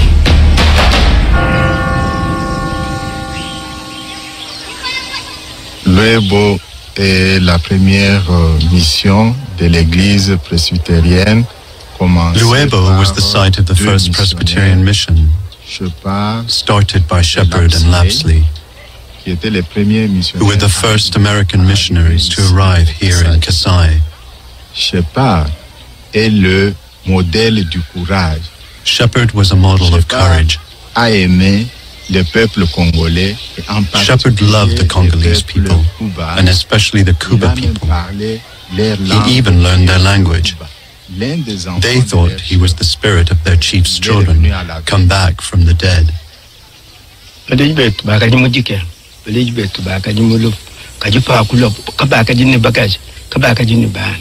Our parents were living in suffering. Our parents were living in death. By the time the Shepherd party arrived, our parents did not have wives. They did not have children. The torments time came. They tortured people. Others were killed. But when Shepherd showed up, our parents could at last take wives and make children. So if this village has been able to prosper this way, it is thanks to Shepherd. Il a surtout lutté pour le droit de l'homme. He especially focused on the notion of human rights. Il a trouvé que ce peuple-là était en train de s'affaiblir. He discovered that these people were weakening because the men were being taken and sent into the forest to extract the rubber.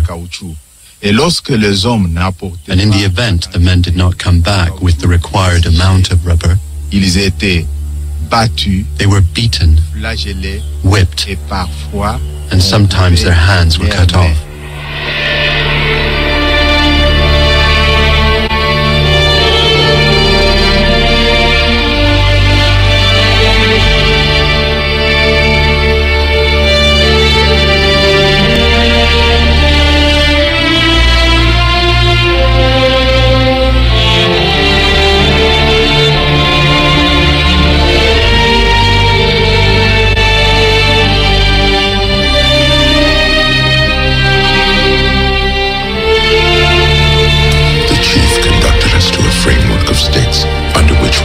Slow fire. And there they were, the right hands. I counted them, 81 in all.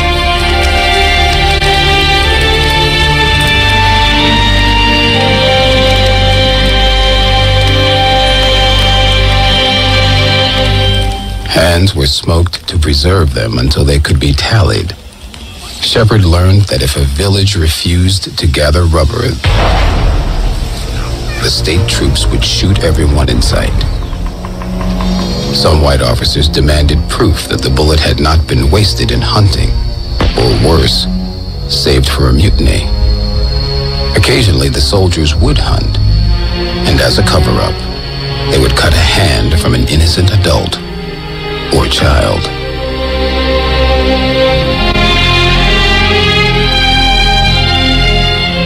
Shepherd répondu aux atrocités que commettaient les agents léopoldiens. Shepherd responded to the atrocities being committed by King Leopold's agents by writing articles to denounce these crimes to the world. Shepherd's horrifying findings were reprinted widely in Europe and in the United States.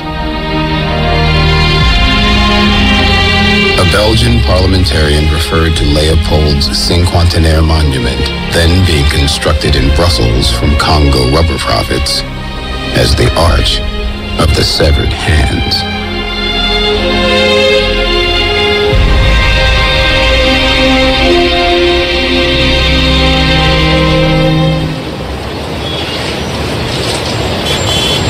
"28 miles north of the capital, Antwerp serves as the center of the world's diamond industry.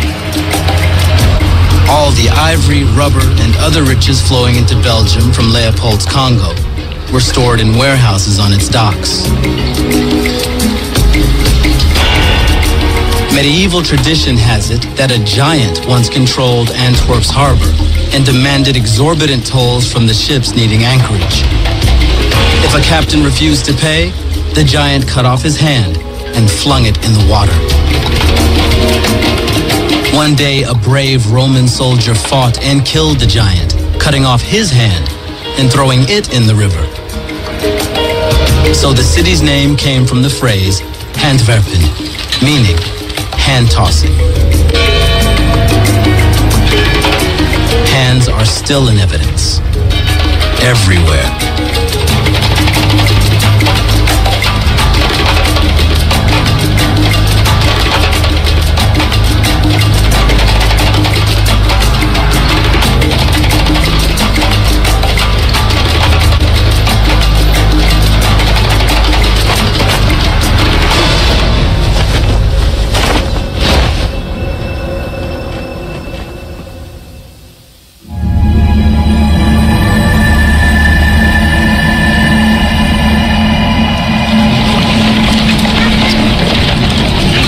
Like most people in Europe, the writer Joseph Conrad also believed Leopold's mission in the Congo was a noble and civilizing one. But after 6 months as a steamboat captain on the Congo River, Conrad returned to Europe so horrified by the brutality he witnessed that his view of human nature was permanently changed.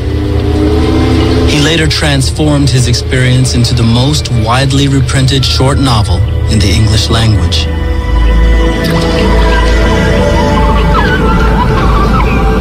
Marlowe, Joseph Conrad's alter ego, is hired by an ivory trading company to sail a steamboat upriver. His destination is a post where the company's brilliant, ambitious star agent, Mr. Kurtz, is stationed.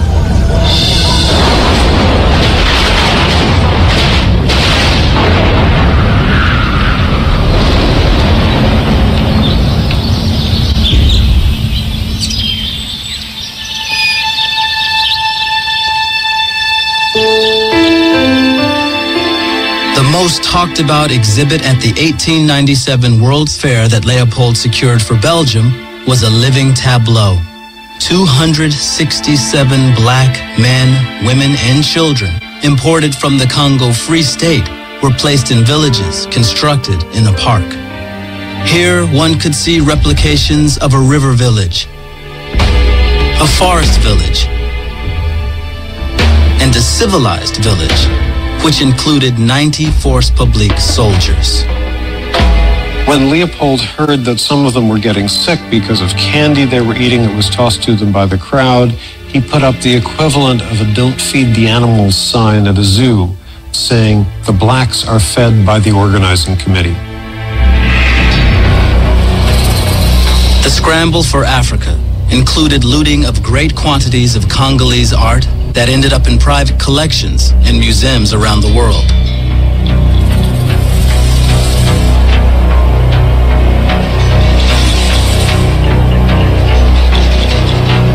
Also on exhibit at the fair were samples of products streaming in from the Congo.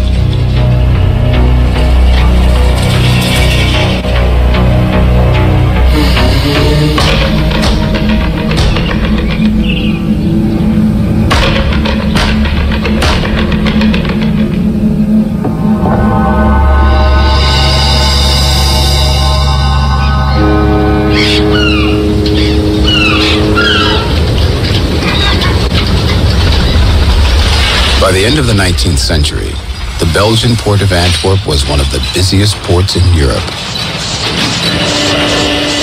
Edmund Dean Morel was a clerk working in Liverpool for a British shipping line, which had a major shipping contract to and from the Congo. On the docks of Antwerp, Morel discovered a stunning fraud. Rich loads of ivory and rubber came from the Congo and into Belgium, but very few trade goods were shipped back, except for huge amounts of weapons and military goods. And someone was skimming huge profits off the top. The figures told their own story. Forced labor of a terrible and continuous kind could alone explain such profits. It must be bad enough to stumble upon a murder. I stumbled upon a secret society of murderers.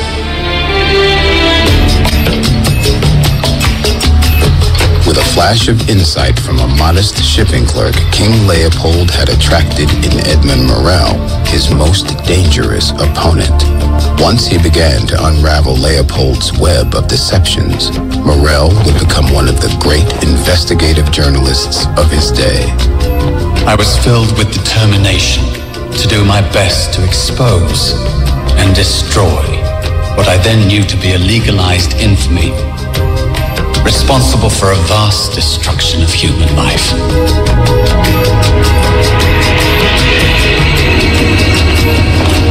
One of the rubber concessions, a beer, the Anglo-Belgian India Rubber and Exploration Company, sold raw rubber at a 700% profit. Harvesting wild rubber required virtually no investment except backbreaking labor. Their books listed 47,000 gatherers.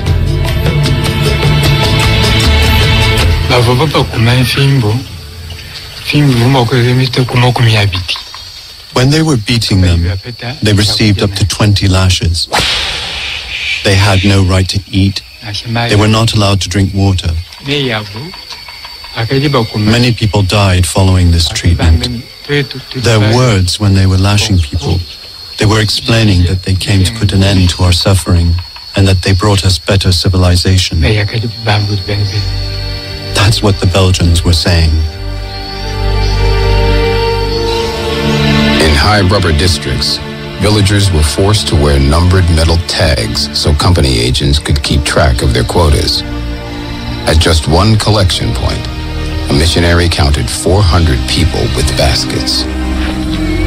The state or concession companies paid villagers with a piece of cloth, a few spoonfuls of salt, a knife, or nothing at all.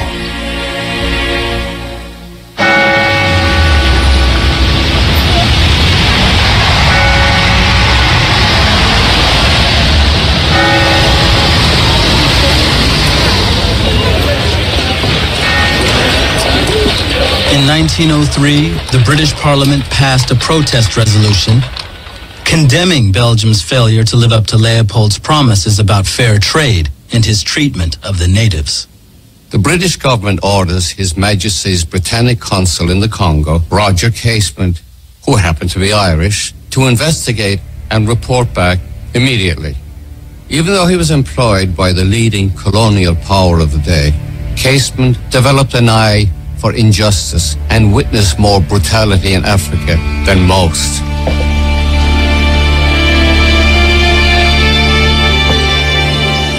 On Sunday evening, natives brought me a mutilated lad whose right hand had been hacked off quite recently. The culprit was a sentry of La Lulunga, a Belgian trading society. When I asked why they had not appealed to their commissaire, I heard from them, why, it is the commissaire. It is the Bula Matadi who does these things to us.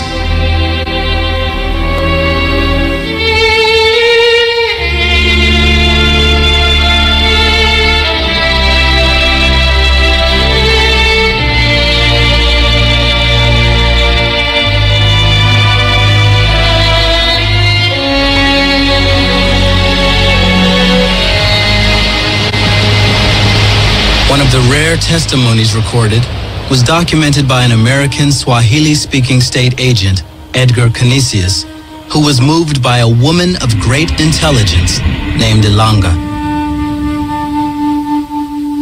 We were all busy in the fields, for it was the rainy season and all the weeds sprang up quickly. A large band of soldiers came into the village. We were dragged into the road and tied together with cords about our necks. The soldiers beat us and compelled us to march to the camp, where the soldiers brought baskets of food for us to carry, some of which was smoked human flesh. My sister Katinga had her baby in her arms and was not compelled to carry a basket. But my husband was made to carry a goat. We marched until the afternoon when we camped near a stream where we were glad to drink, for we were much athirst. The soldiers took my sister's baby and threw it in the grass, leaving it to die.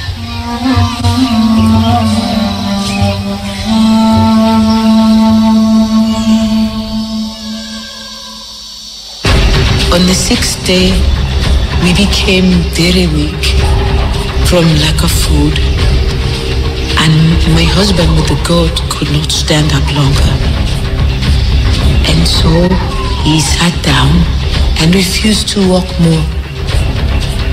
Then one of them struck him on the head with the end of his gun.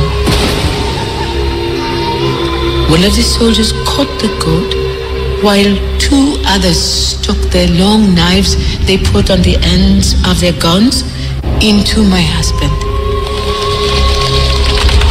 I saw the blood spurt out, then saw him no more. For we passed over the brow of the hill and he was out of sight. After marching 10 days, we came to the Great Water and were taken in canoes across to the white man's slave town of Nyangwe.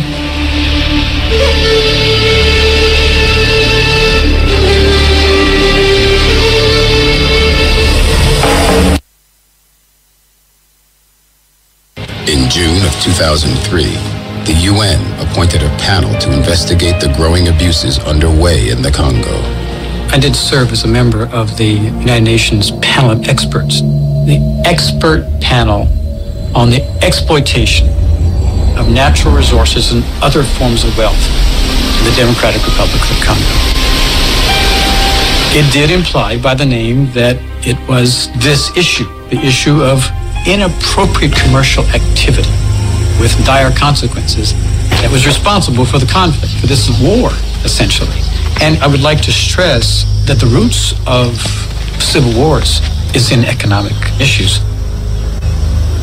I think that there is some sort of limit to greed and profit, and that's what the UN panel report has shown, that you don't use war to make profit when people suffer, like in a country like the Congo.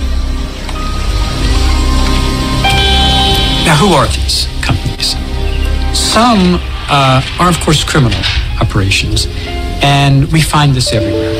But there are also terrorist organizations that are involved in business, and the line between Hezbollah and Hezbollah's political and its business operations is pretty slim.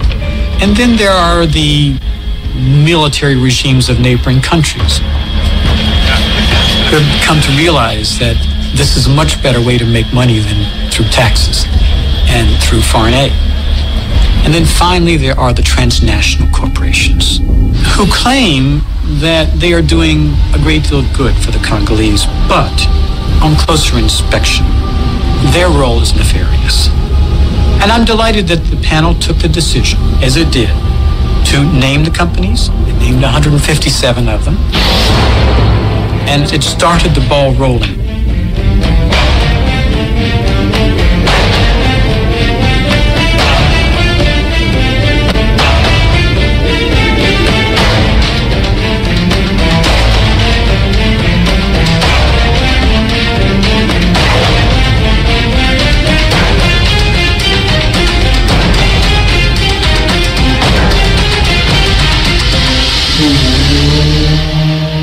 All of these companies that helped are complicit in what's happening in the Congo.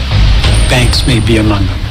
The lowering of cost of production came by the use of violence, and that's getting diamond and gold much easier than paying the cost of labor of their production. It's the economics that drive so many of the conflicts with which we're grappling today. These are not going to be settled by peace accords and by political reconciliation. These are going to be settled by some mechanism which is able to hold businesses, international corporations, mining companies, trading companies to account. Joseph Kabila, in command of the Congo's military, succeeded his father immediately after Laurent Kabila was assassinated.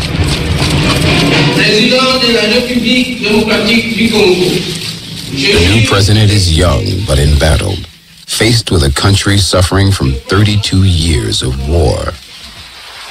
Unlike his father, he has attempted to negotiate with some of his father's enemies.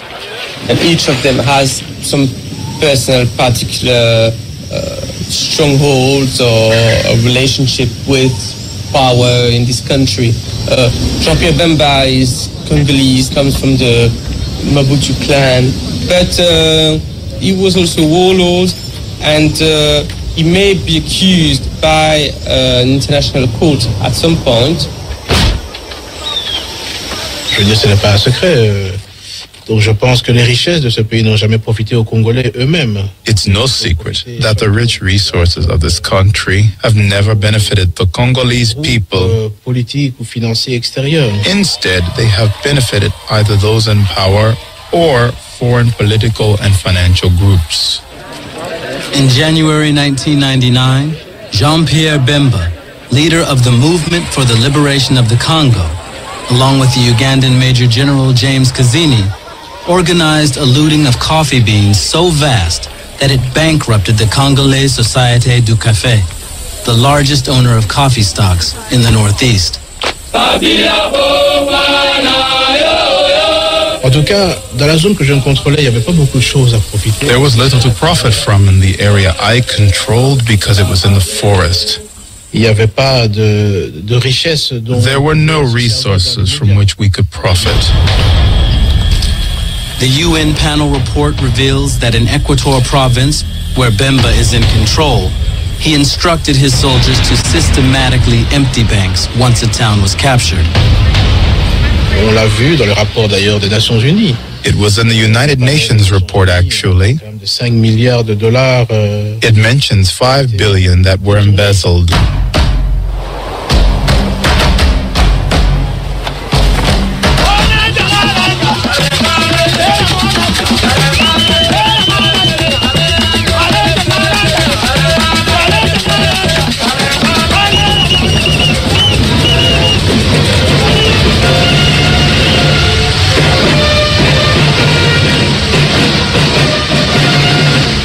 Effort to stabilize his country, Joseph Kabila has sought debt cancellation from the World Bank, the International Monetary Fund, the US, France, and Belgium.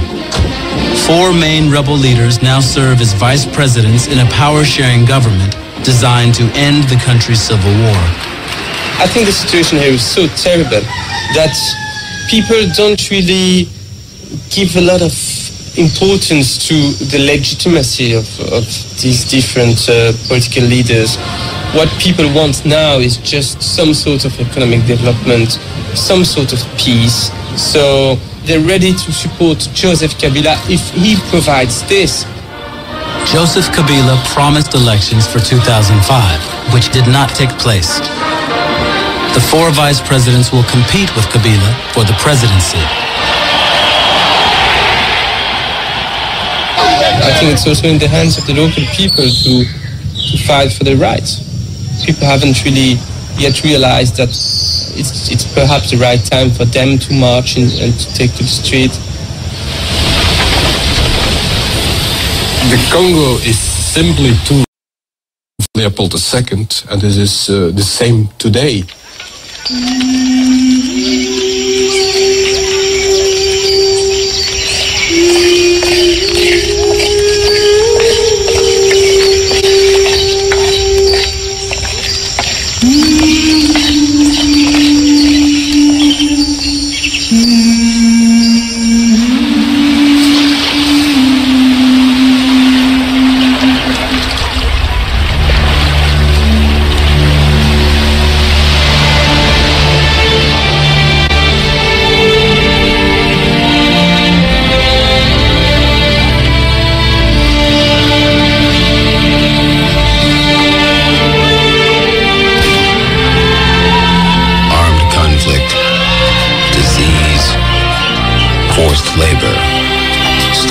nation. The legacy of Leopold's time still haunts the Congo today. The 3.4 to 4 million people who died as a result of the conflict errs on the low side. And I think it's probably worth making the same point for King Leopold's time, because the causes of high mortality rates are pretty much the same. The people who are the victims are forced to bear the provisioning of the armies who are their victimizers.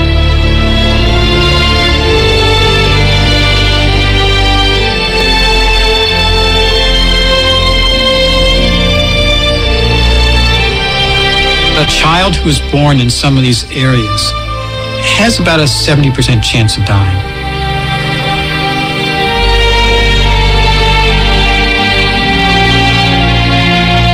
There's been so much violence that the newly created International Criminal Court in The Hague has chosen to focus on the Congo as its first investigation.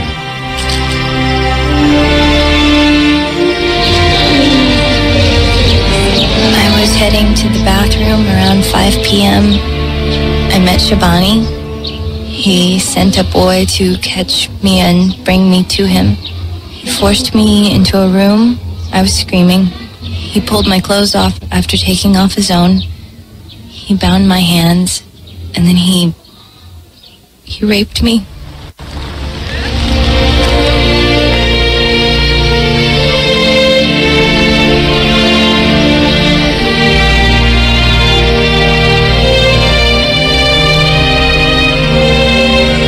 Plus de 65%. But when you ask them what happened, most people do not know. I do not know if Belgium has offered apologies for the rubber tragedy, but I know they apologized concerning the assassination of Lumumba to the people of the Congo and to my family. Alors la famille royale, c'est un drôle de sujet en Belgique, très intouchable. The royal family is a strange subject in Belgium. Quite untouchable. One that hides and protects itself and that never appears in the public debate. Je crois que c'est vraiment au système démocratique et parlementaire à faire la lumière. I believe it's really up to the democratic system and up to the parliament to shed some light. It's much stronger. Mais il faut le faire également dans une approche équilibrée. But it must be done with a balanced approach, so as not to give the impression that there were only injustices, that there was only killing. There were many other things as well. Et cela est souvent oublié dans les... And that is often forgotten in debates that are sometimes partisan to one side or another.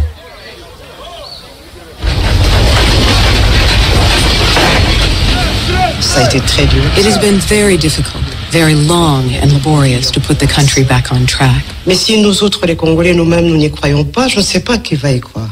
But if we, the Congolese, ourselves do not believe in it, I do not know who will. Je crois que dans ce pays, il y a non seulement... And I believe that in this country, there is not only wealth, right? It does exist. Extraordinaire. But there are especially people. There are human resources that are extraordinary. And I believe in that. And we know that we have to work to make it come true.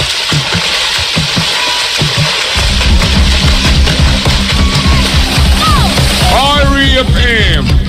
Thought-provoking, always smoking. Lyrics like a bazooka. You are listening to Mutabaruka. Yes. What a gripping documentary, man. King Leopold, the man who caused the death of 10 million Africans, and him never set foot on the continent of Africa yet. Wow. You know, we hear about the 6 million Jews that died in the Holocaust. 6 million Jews. How much of us have ever heard of the 10 million Africans that Leopold caused to die in his quest for and his greed for power and domination And the reason why we play this documentary at this time is because the cry of reparation is loud. The cry of reparation is very loud. And once it was just the Rastafari movement that was saying this thing. But now it's the CARICOM leaders has come together now to demand reparation. So we dig deeper into the Congo, where a lot of our African retentions in Jamaica come from.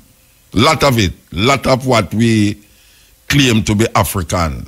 We're talking about heritage, you know, because them says heritage. I don't know how Jamaica have heritage, but we could just use it. When we talk about heritage, we have to talk about the African retention, the Congolese retention in Jamaica.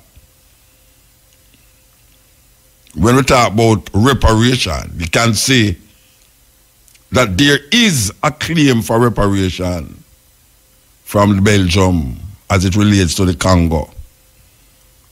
And we can continue, I don't know how much more Wednesday we have in this month. We can continue and play some other countries and what they did, what the Germans did in the Cameroon, what the British did in Ghana, what the Portuguese did in Mozambique and Angola. Reparation is not something that is illusion and elusive.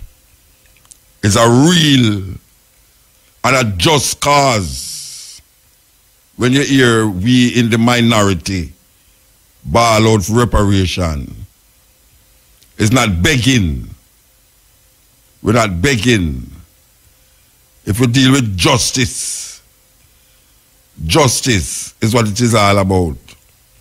When you deprive a group of people for years, deprive them of them humanity, take away their culture, them institutions, them philosophy, them spirituality, them name, and themselves.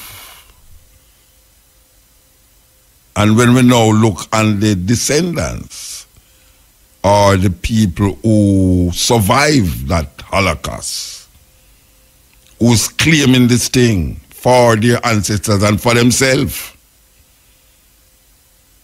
claiming that we, the survivors of those Holocausts on African people over the centuries, must be compensated by the evildoers, the perpetrators of this inhuman action.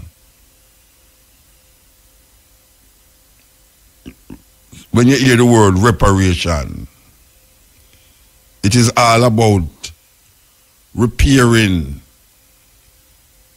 accepting, acknowledging that there was something done in history to deprive a group of people their potential to develop themselves socially, economically, politically, religiously, spiritually.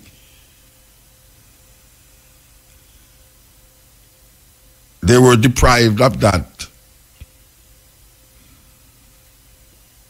And when some so-called sympathetic whites realized that they were duped, just like the Africans were duped, into believing that what Leopold was doing was something of significance and interest to the European continent, when them really realized it was too late.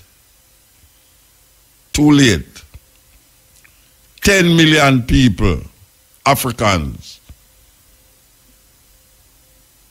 And you see how them do it when you don't find enough rubber, just like them do it in the Tainos. When the Tainos never find enough gold, or find any gold at all, they would cut off them wrists or cut off them foot. Can you imagine you living in a country where hundreds of people walking around with no hand, with no wrists, them cutting off the wrists? Terrible thing. Terrible thing. We're talking about heritage. We're talking about even though Africa is a continent with many different states, we recognize that there's something that was done to African people, not as states, but because you're an African, not because you're a Nigerian or you're a Ghanaian or you're a Cameroon or from where you come from, because we were African people who was not seen as human beings, to be treated like human beings. So, the Bible says that when a slave work and him getting in age and him work over a certain period of time, and this is the Bible we're talking about, where the Christians hold to what white people hold fast to. The Bible says that when a slave has worked for over a period of time, and when he is released from the slavery condition that he was in, the owner of the slave must compensate the slave. Must compensate the slave. This is one of the prerequisites of what we call reparation after a period of slavery. The Bible said that. So, them never see that part. Because in a film Bible, the law states that slaves must be compensated for the work that they did after they are freed from that slavery. So how come people are going like say, when we are talking about we want this from people for this and this and that, and true we lazy and we work 400 years and never get no pay, and you say we're lazy? Is the conditions in what that we were working under why we get scared now and don't want to work? The conditions that we were working under, not getting no pay and not being human. We ask a question.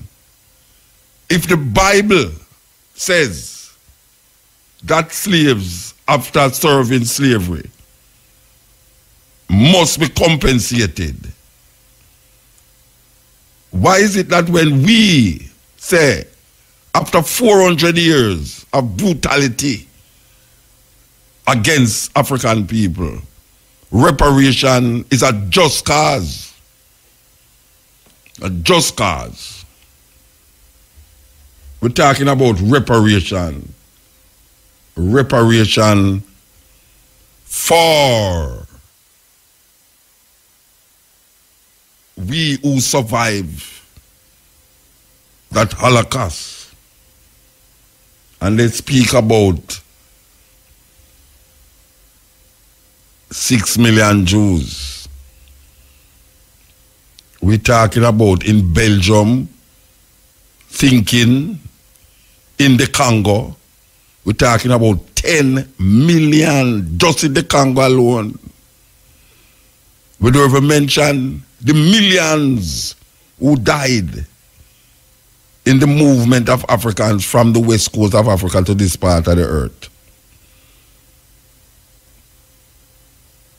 We don't talk about the guy when named Cecil Rhodes up in Zambia, sorry, not Zambia, Zimbabwe. Cecil Rhodes. These Europeans who went into Africa to civilize and Christianize the Africans. This is what they did to our ancestors, and the remnant and residue of what they did still linger up to this day. And if you don't believe me, listen to me talk and you realize it linger, because if it never linger, wouldn't even need a program like this. Wouldn't need a program like this. After 20 odd years, if things was as though it's supposed to be, would need this program. This program would be just not necessary, but very necessary, because African people need to wake up and stop make people wash them brain. Look how long we're there and them still a wash for brain. This is the cutting edge on IRFM. Yeah. What? Yeah, I say I'm calling from England. Yeah, man, yeah, man. All right, brilliant. What it is, I noticed you was talking about reparations, right? Reparation, yes. And yeah, we have a lot of debates in England, you know, about reparations and what could be done. And what I've noticed, yeah, and my opinion is, in order for us as a people to get reparations, we have to have some form of power. We have to gain some form of power. See, like the Jews and India and them have money. Yeah, so when they bail out reparations, they want compensation for anything. They get listened to. But as far as the other people see us, the people that are oppressing us, they see us as nothing. So yeah, we are about reparation. Brethren, the mama in Kenya get reparation about 2 or 3 years ago from the British. From who? Who gave them reparations? The mama. You ever hear about the mama? I've heard of the mama. Yeah. From Kenya, who fought against the British occupation of Kenya. Right. They fight for reparation in the 50s and they got it. And they got it. So they've been fighting from the 50s and they got it 2 years ago. Yeah, even though it was small, but the idea of getting a reparation in a case like that is very monumental as it relates to reparation.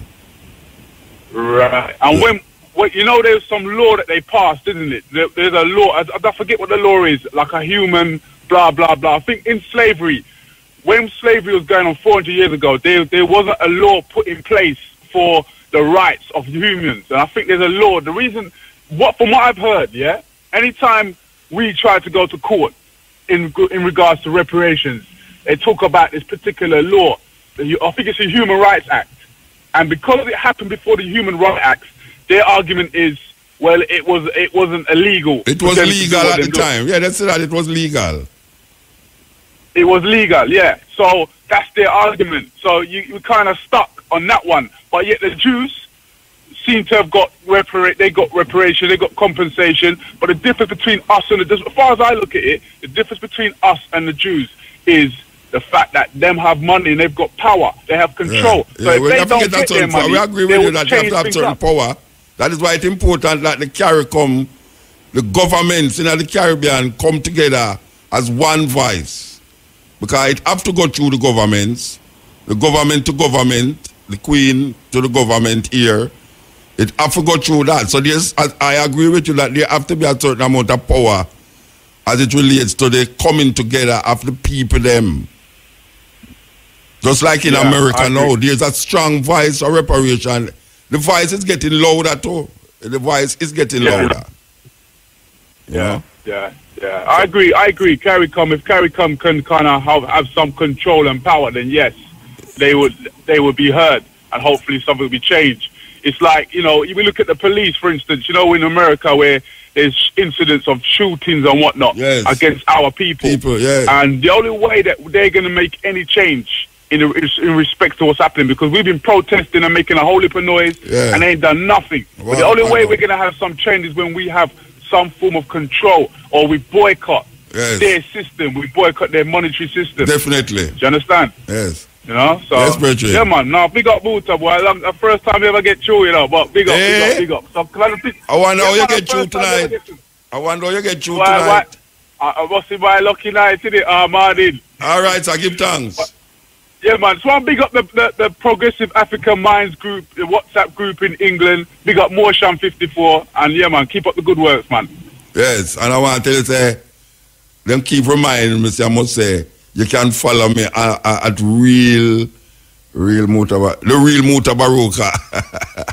Yes, you can follow Mutabaruka at the real Mutabaruka on the Instagram thinking. Every time them keep reminding me, must say it, and I don't remember. But what can I say? What a music, sweet. Yes, Yell. Don't let me start the music, I know. Yell. Hello? Yes, blessed. Yeah, Muta. Yes, sir. Yes, so I want to ask a very important. No, you have to talk better than the thing they're doing now. Let me see. Give me a second. Yeah, I want to know, how can I get a shama? A shama? Yeah, shama. The, you know that little rope thing they put over your head. And shama. Yeah. I'm going to Nigeria in 2 months' time, and so why you want a shama for going to Nigeria? No, for where, man? For where? All right, tell me what you call shama. Let me see if I the same thing me I talk about. It's a Rasta brother. Give me an idea about me that ask him there's something where you normally wear, like it's something you put over your head and. Okay, like all right, yeah. Now, what me I say? Why you want to wear a shama to Nigeria? Oh, I mean, so just a clothing, you know. So okay. I figure that unique. All right, I tell you why you can't get it now. You have quite a couple of ones. You know the brethren name. I don't know if import I said it. But you have some ones that, all right. You see I Nation. You ever hear about I Nation? No, you know, so Florida, my day. Oh, sorry about that. Which part of Florida are you there? Fort Lauderdale. I went to this place you have some and culture. Just ask the brethren. Ask the brethren. Them have some whole heap of culture shop in them area there, you know. Where you have Rasta, one set up one thing. African conscious people. Just ask Rasta in a Rasta way you see in a Fort Lauderdale, which part you can buy a shama. Yeah, just ask. Where you going to Nigeria for? Another important. Hello? Where you going to Nigeria for? 2 things. One, I've been preaching upon years now that I, need to experience Africa, and it's a spiritual journey. Okay. First and foremost, I haven't gotten the visa yet, but next week Monday I'm supposed to get my visa interview. Yeah. And I already know that I'm going to get it. No doubt about that. Yeah, them Nigerian know about the fret about the visa thing. Two, I met a wonderful woman. I know. I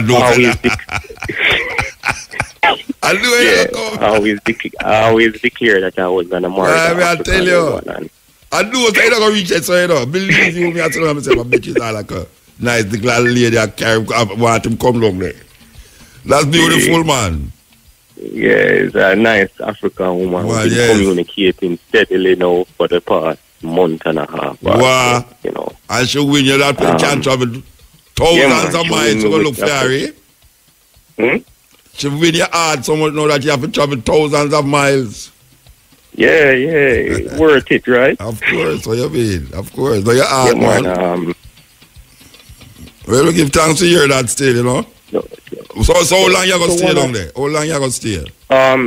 Roughly 2 weeks. The journey is supposed to be 15 days, but what happened is it will take me 2 days to get in Nigeria. I have to go London Heathrow airport, then after London Heathrow airport, I have to go Morocco. Really take you 2 days till usually the flight left in the night, and you reach London in the early morning. And then you catch a flight in the afternoon and reach in the evening again. So, All right. So, I never experienced nothing like this before. Oh, you never traveled so far yet? Over London. So you have London visa? No, man, I'm an American citizen. Okay. So, but me I wonder what me that do in that situation that when me have to wait for about 13 hours before the next flight. Before the next flight? I'm going to pay that. Yeah, I'm going to pay that and something there. No, don't worry about them something, man. Don't worry about that, man. How you talk about beard, Rasta? You never beard, every day you beard, man. How you talk about? Look here. It's a simple thing, you know. The flight is so long. From where you then know to up there, so it's about 9 hours that going to take you to reach England. And you go stand at the airport and wait for the next flight. Because usually them flight there, if it left a certain hours, it could have reached there at 4 or 5 o'clock in the morning. And then the next flight, you know, left till 10 o'clock in the morning again. So if you go and wait at the terminal where I'm supposed to no, they don't have to wait at the terminal, man. Alright. I mean, like what you say, you're American, so you can't come out of the airport and go walk around and come back. No, me don't really want to claim American in that. No, but you're not. No, me know, but it's a privilege. You can't do certain things where you can't if you're not American. But is it Heathrow and Gatwick Airport? It's like a city in itself, so you don't really need to come out. Trust me. By the time you don't walk up and down in that airport, you're tired, you want to sleep again. Alright, what about Morocco? Is it possible for me to get myself around the airport? Because I know the Morocco speak French. Them are landing in Morocco too? Arabic. You're landing in Morocco? Yeah. At the Morocco, how long you go there in Morocco? Airline. How long you go there in Morocco? About 5 hours, I think. 5 hours. If I'm not Morocco now a French and Arab, you know, French and Arab thing. Yes, Morocco usually where them you land, Casablanca. You go there. I think so. Yeah. At Casablanca. Yeah. So 5 hours at the airport. Me spend 5 hours at the airport there already still. Yeah, you can't come out and go look, man. What you mean? Alright. Make sure you at the airport. Click back, no. Yesterday, I do a lot of research and I find out that the place where I stay is like 3 hours away from some of the nice places them want. You mean in Nigeria? Nice attraction. In Nigeria? Yeah. Which part of Nigeria you go? Lagos? Which part of Nigeria you go? A place called Eid. Me no hear you. 3 hours away from Lagos. That's the name of the city. Drive? The drive is 3 hours? Yeah. They're not no long, man. You drive from Los Angeles. You drive from Los Angeles to San Francisco 8 hours. That you drive, you know. So, question: I can actually drive there if I have my license. If you have your license, not that if you have your license. If you can direct yourself to go there. If you can direct yourself to go there, it's 3 hours. 3 hours, what them say? 3 hours drive? Roughly 3 hour drive from the airport. Yeah, man, you can drive at 10, 20, 15 hours too. You drive from some Cape Town to them, they have 14 hours to Johannesburg.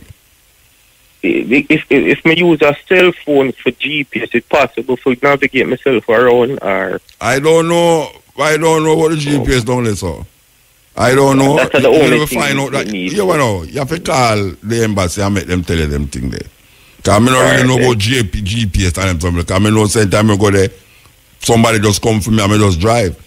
And we drive more than 3 hours already. You ever visit the Zuma Rock in Nigeria yet? The Zuma Rock? Yeah. Which part of the Yoruba people them there? Not important monument down there. I think it's just part of the Yoruba people them there. I don't know what the name was. Yes, there's this big rock where the Yoruba in the heart of the Yoruba country.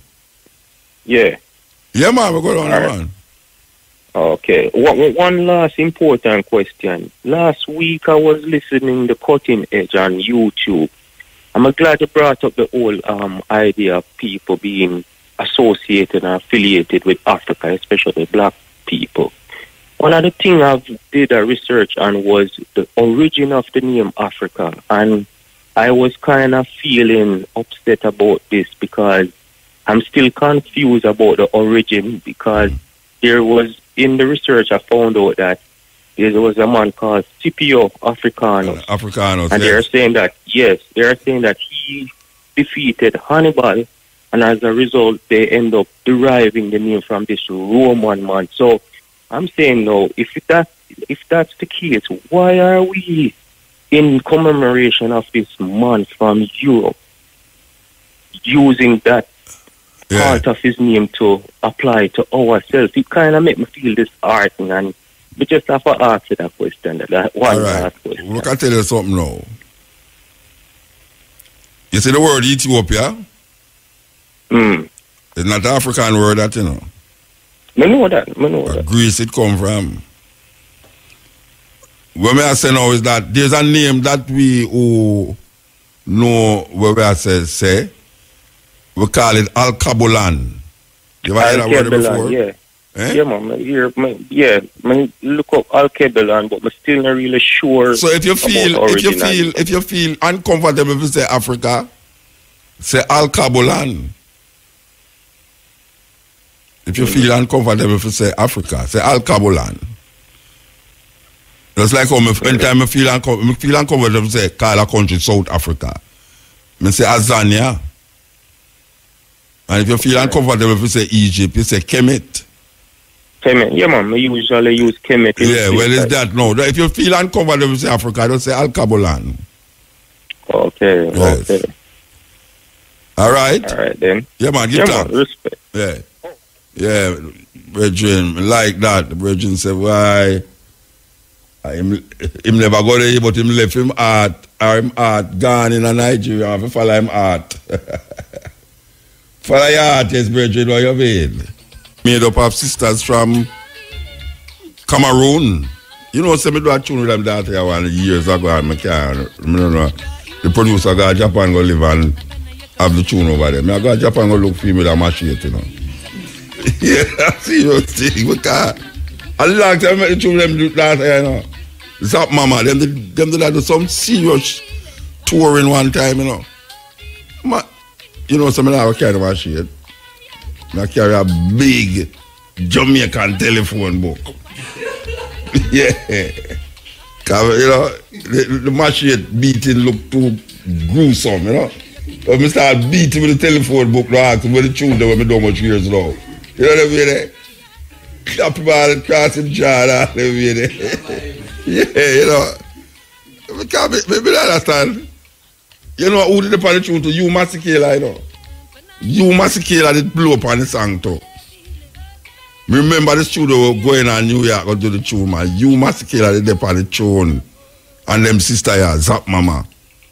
And the man said, yeah, I'm going to release the tune for this one big album for Heartbeat label. And the man take the tune and got Japan. And we say, where you live now? I say, I'm in Japan, Mutabaruka. When you coming this way? I say, come this way, you blow that curve in the tune. Both come this way. What are you talking about come this way? The man go on the tune when I coming this way. Eh? Yeah, you know what I mean? Anyway, that's how it go. Matrix in the house, man. May I tell you, Matrix? May I read little things them on the Instagram thing there. You know, ramp door. Up here, I have those Matrix right for the Instagram thing. I tell people about never this or that. No, anyway, boy, the Instagram thing they not easy to do, you know. No, me I tell you, Rasta.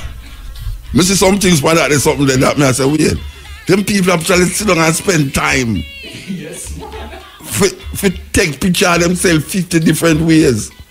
But them make it up to craft it up. Yeah, and some of them now get no, it's more than like 50. What them call it? Like? Why am I not doing it for the like though? No, seriously, not doing it for the like. It show me how the youth them mind state rigid. Yeah, because you know me notice.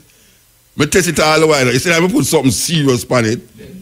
It hardly get. This way you put on some little frivolous thing. Oh gosh, man, I had 1,000. The most serious thing me do. Voila. But you know the thing when I realize though, to be fair with it, you see, anytime I put something on me do on the stepping razor, like that, you got with the bulb on them. Wait, want to the bulb? What? You know, buy the bulb them. I have a portion of them in the car when we just get it out. What do you mean no? We just get a new stock. How much you want? 100, a dozen? Tomorrow you got a door comes in on. How much you want? How much you want? 5 at the bulb. Okay. No, me I tell you, them go quick, you know, that I me get something and me I tell people to me have them, and by the time I go up to that, my lady just still have them, so we have a portion then now still, so entire ready. And anybody who ready now can get it. Just come along highway and get it. No. Wait. You want to put it up? Me not put up the stall out there. No, me don't want you run the stall for a gate out for me. What you talking about?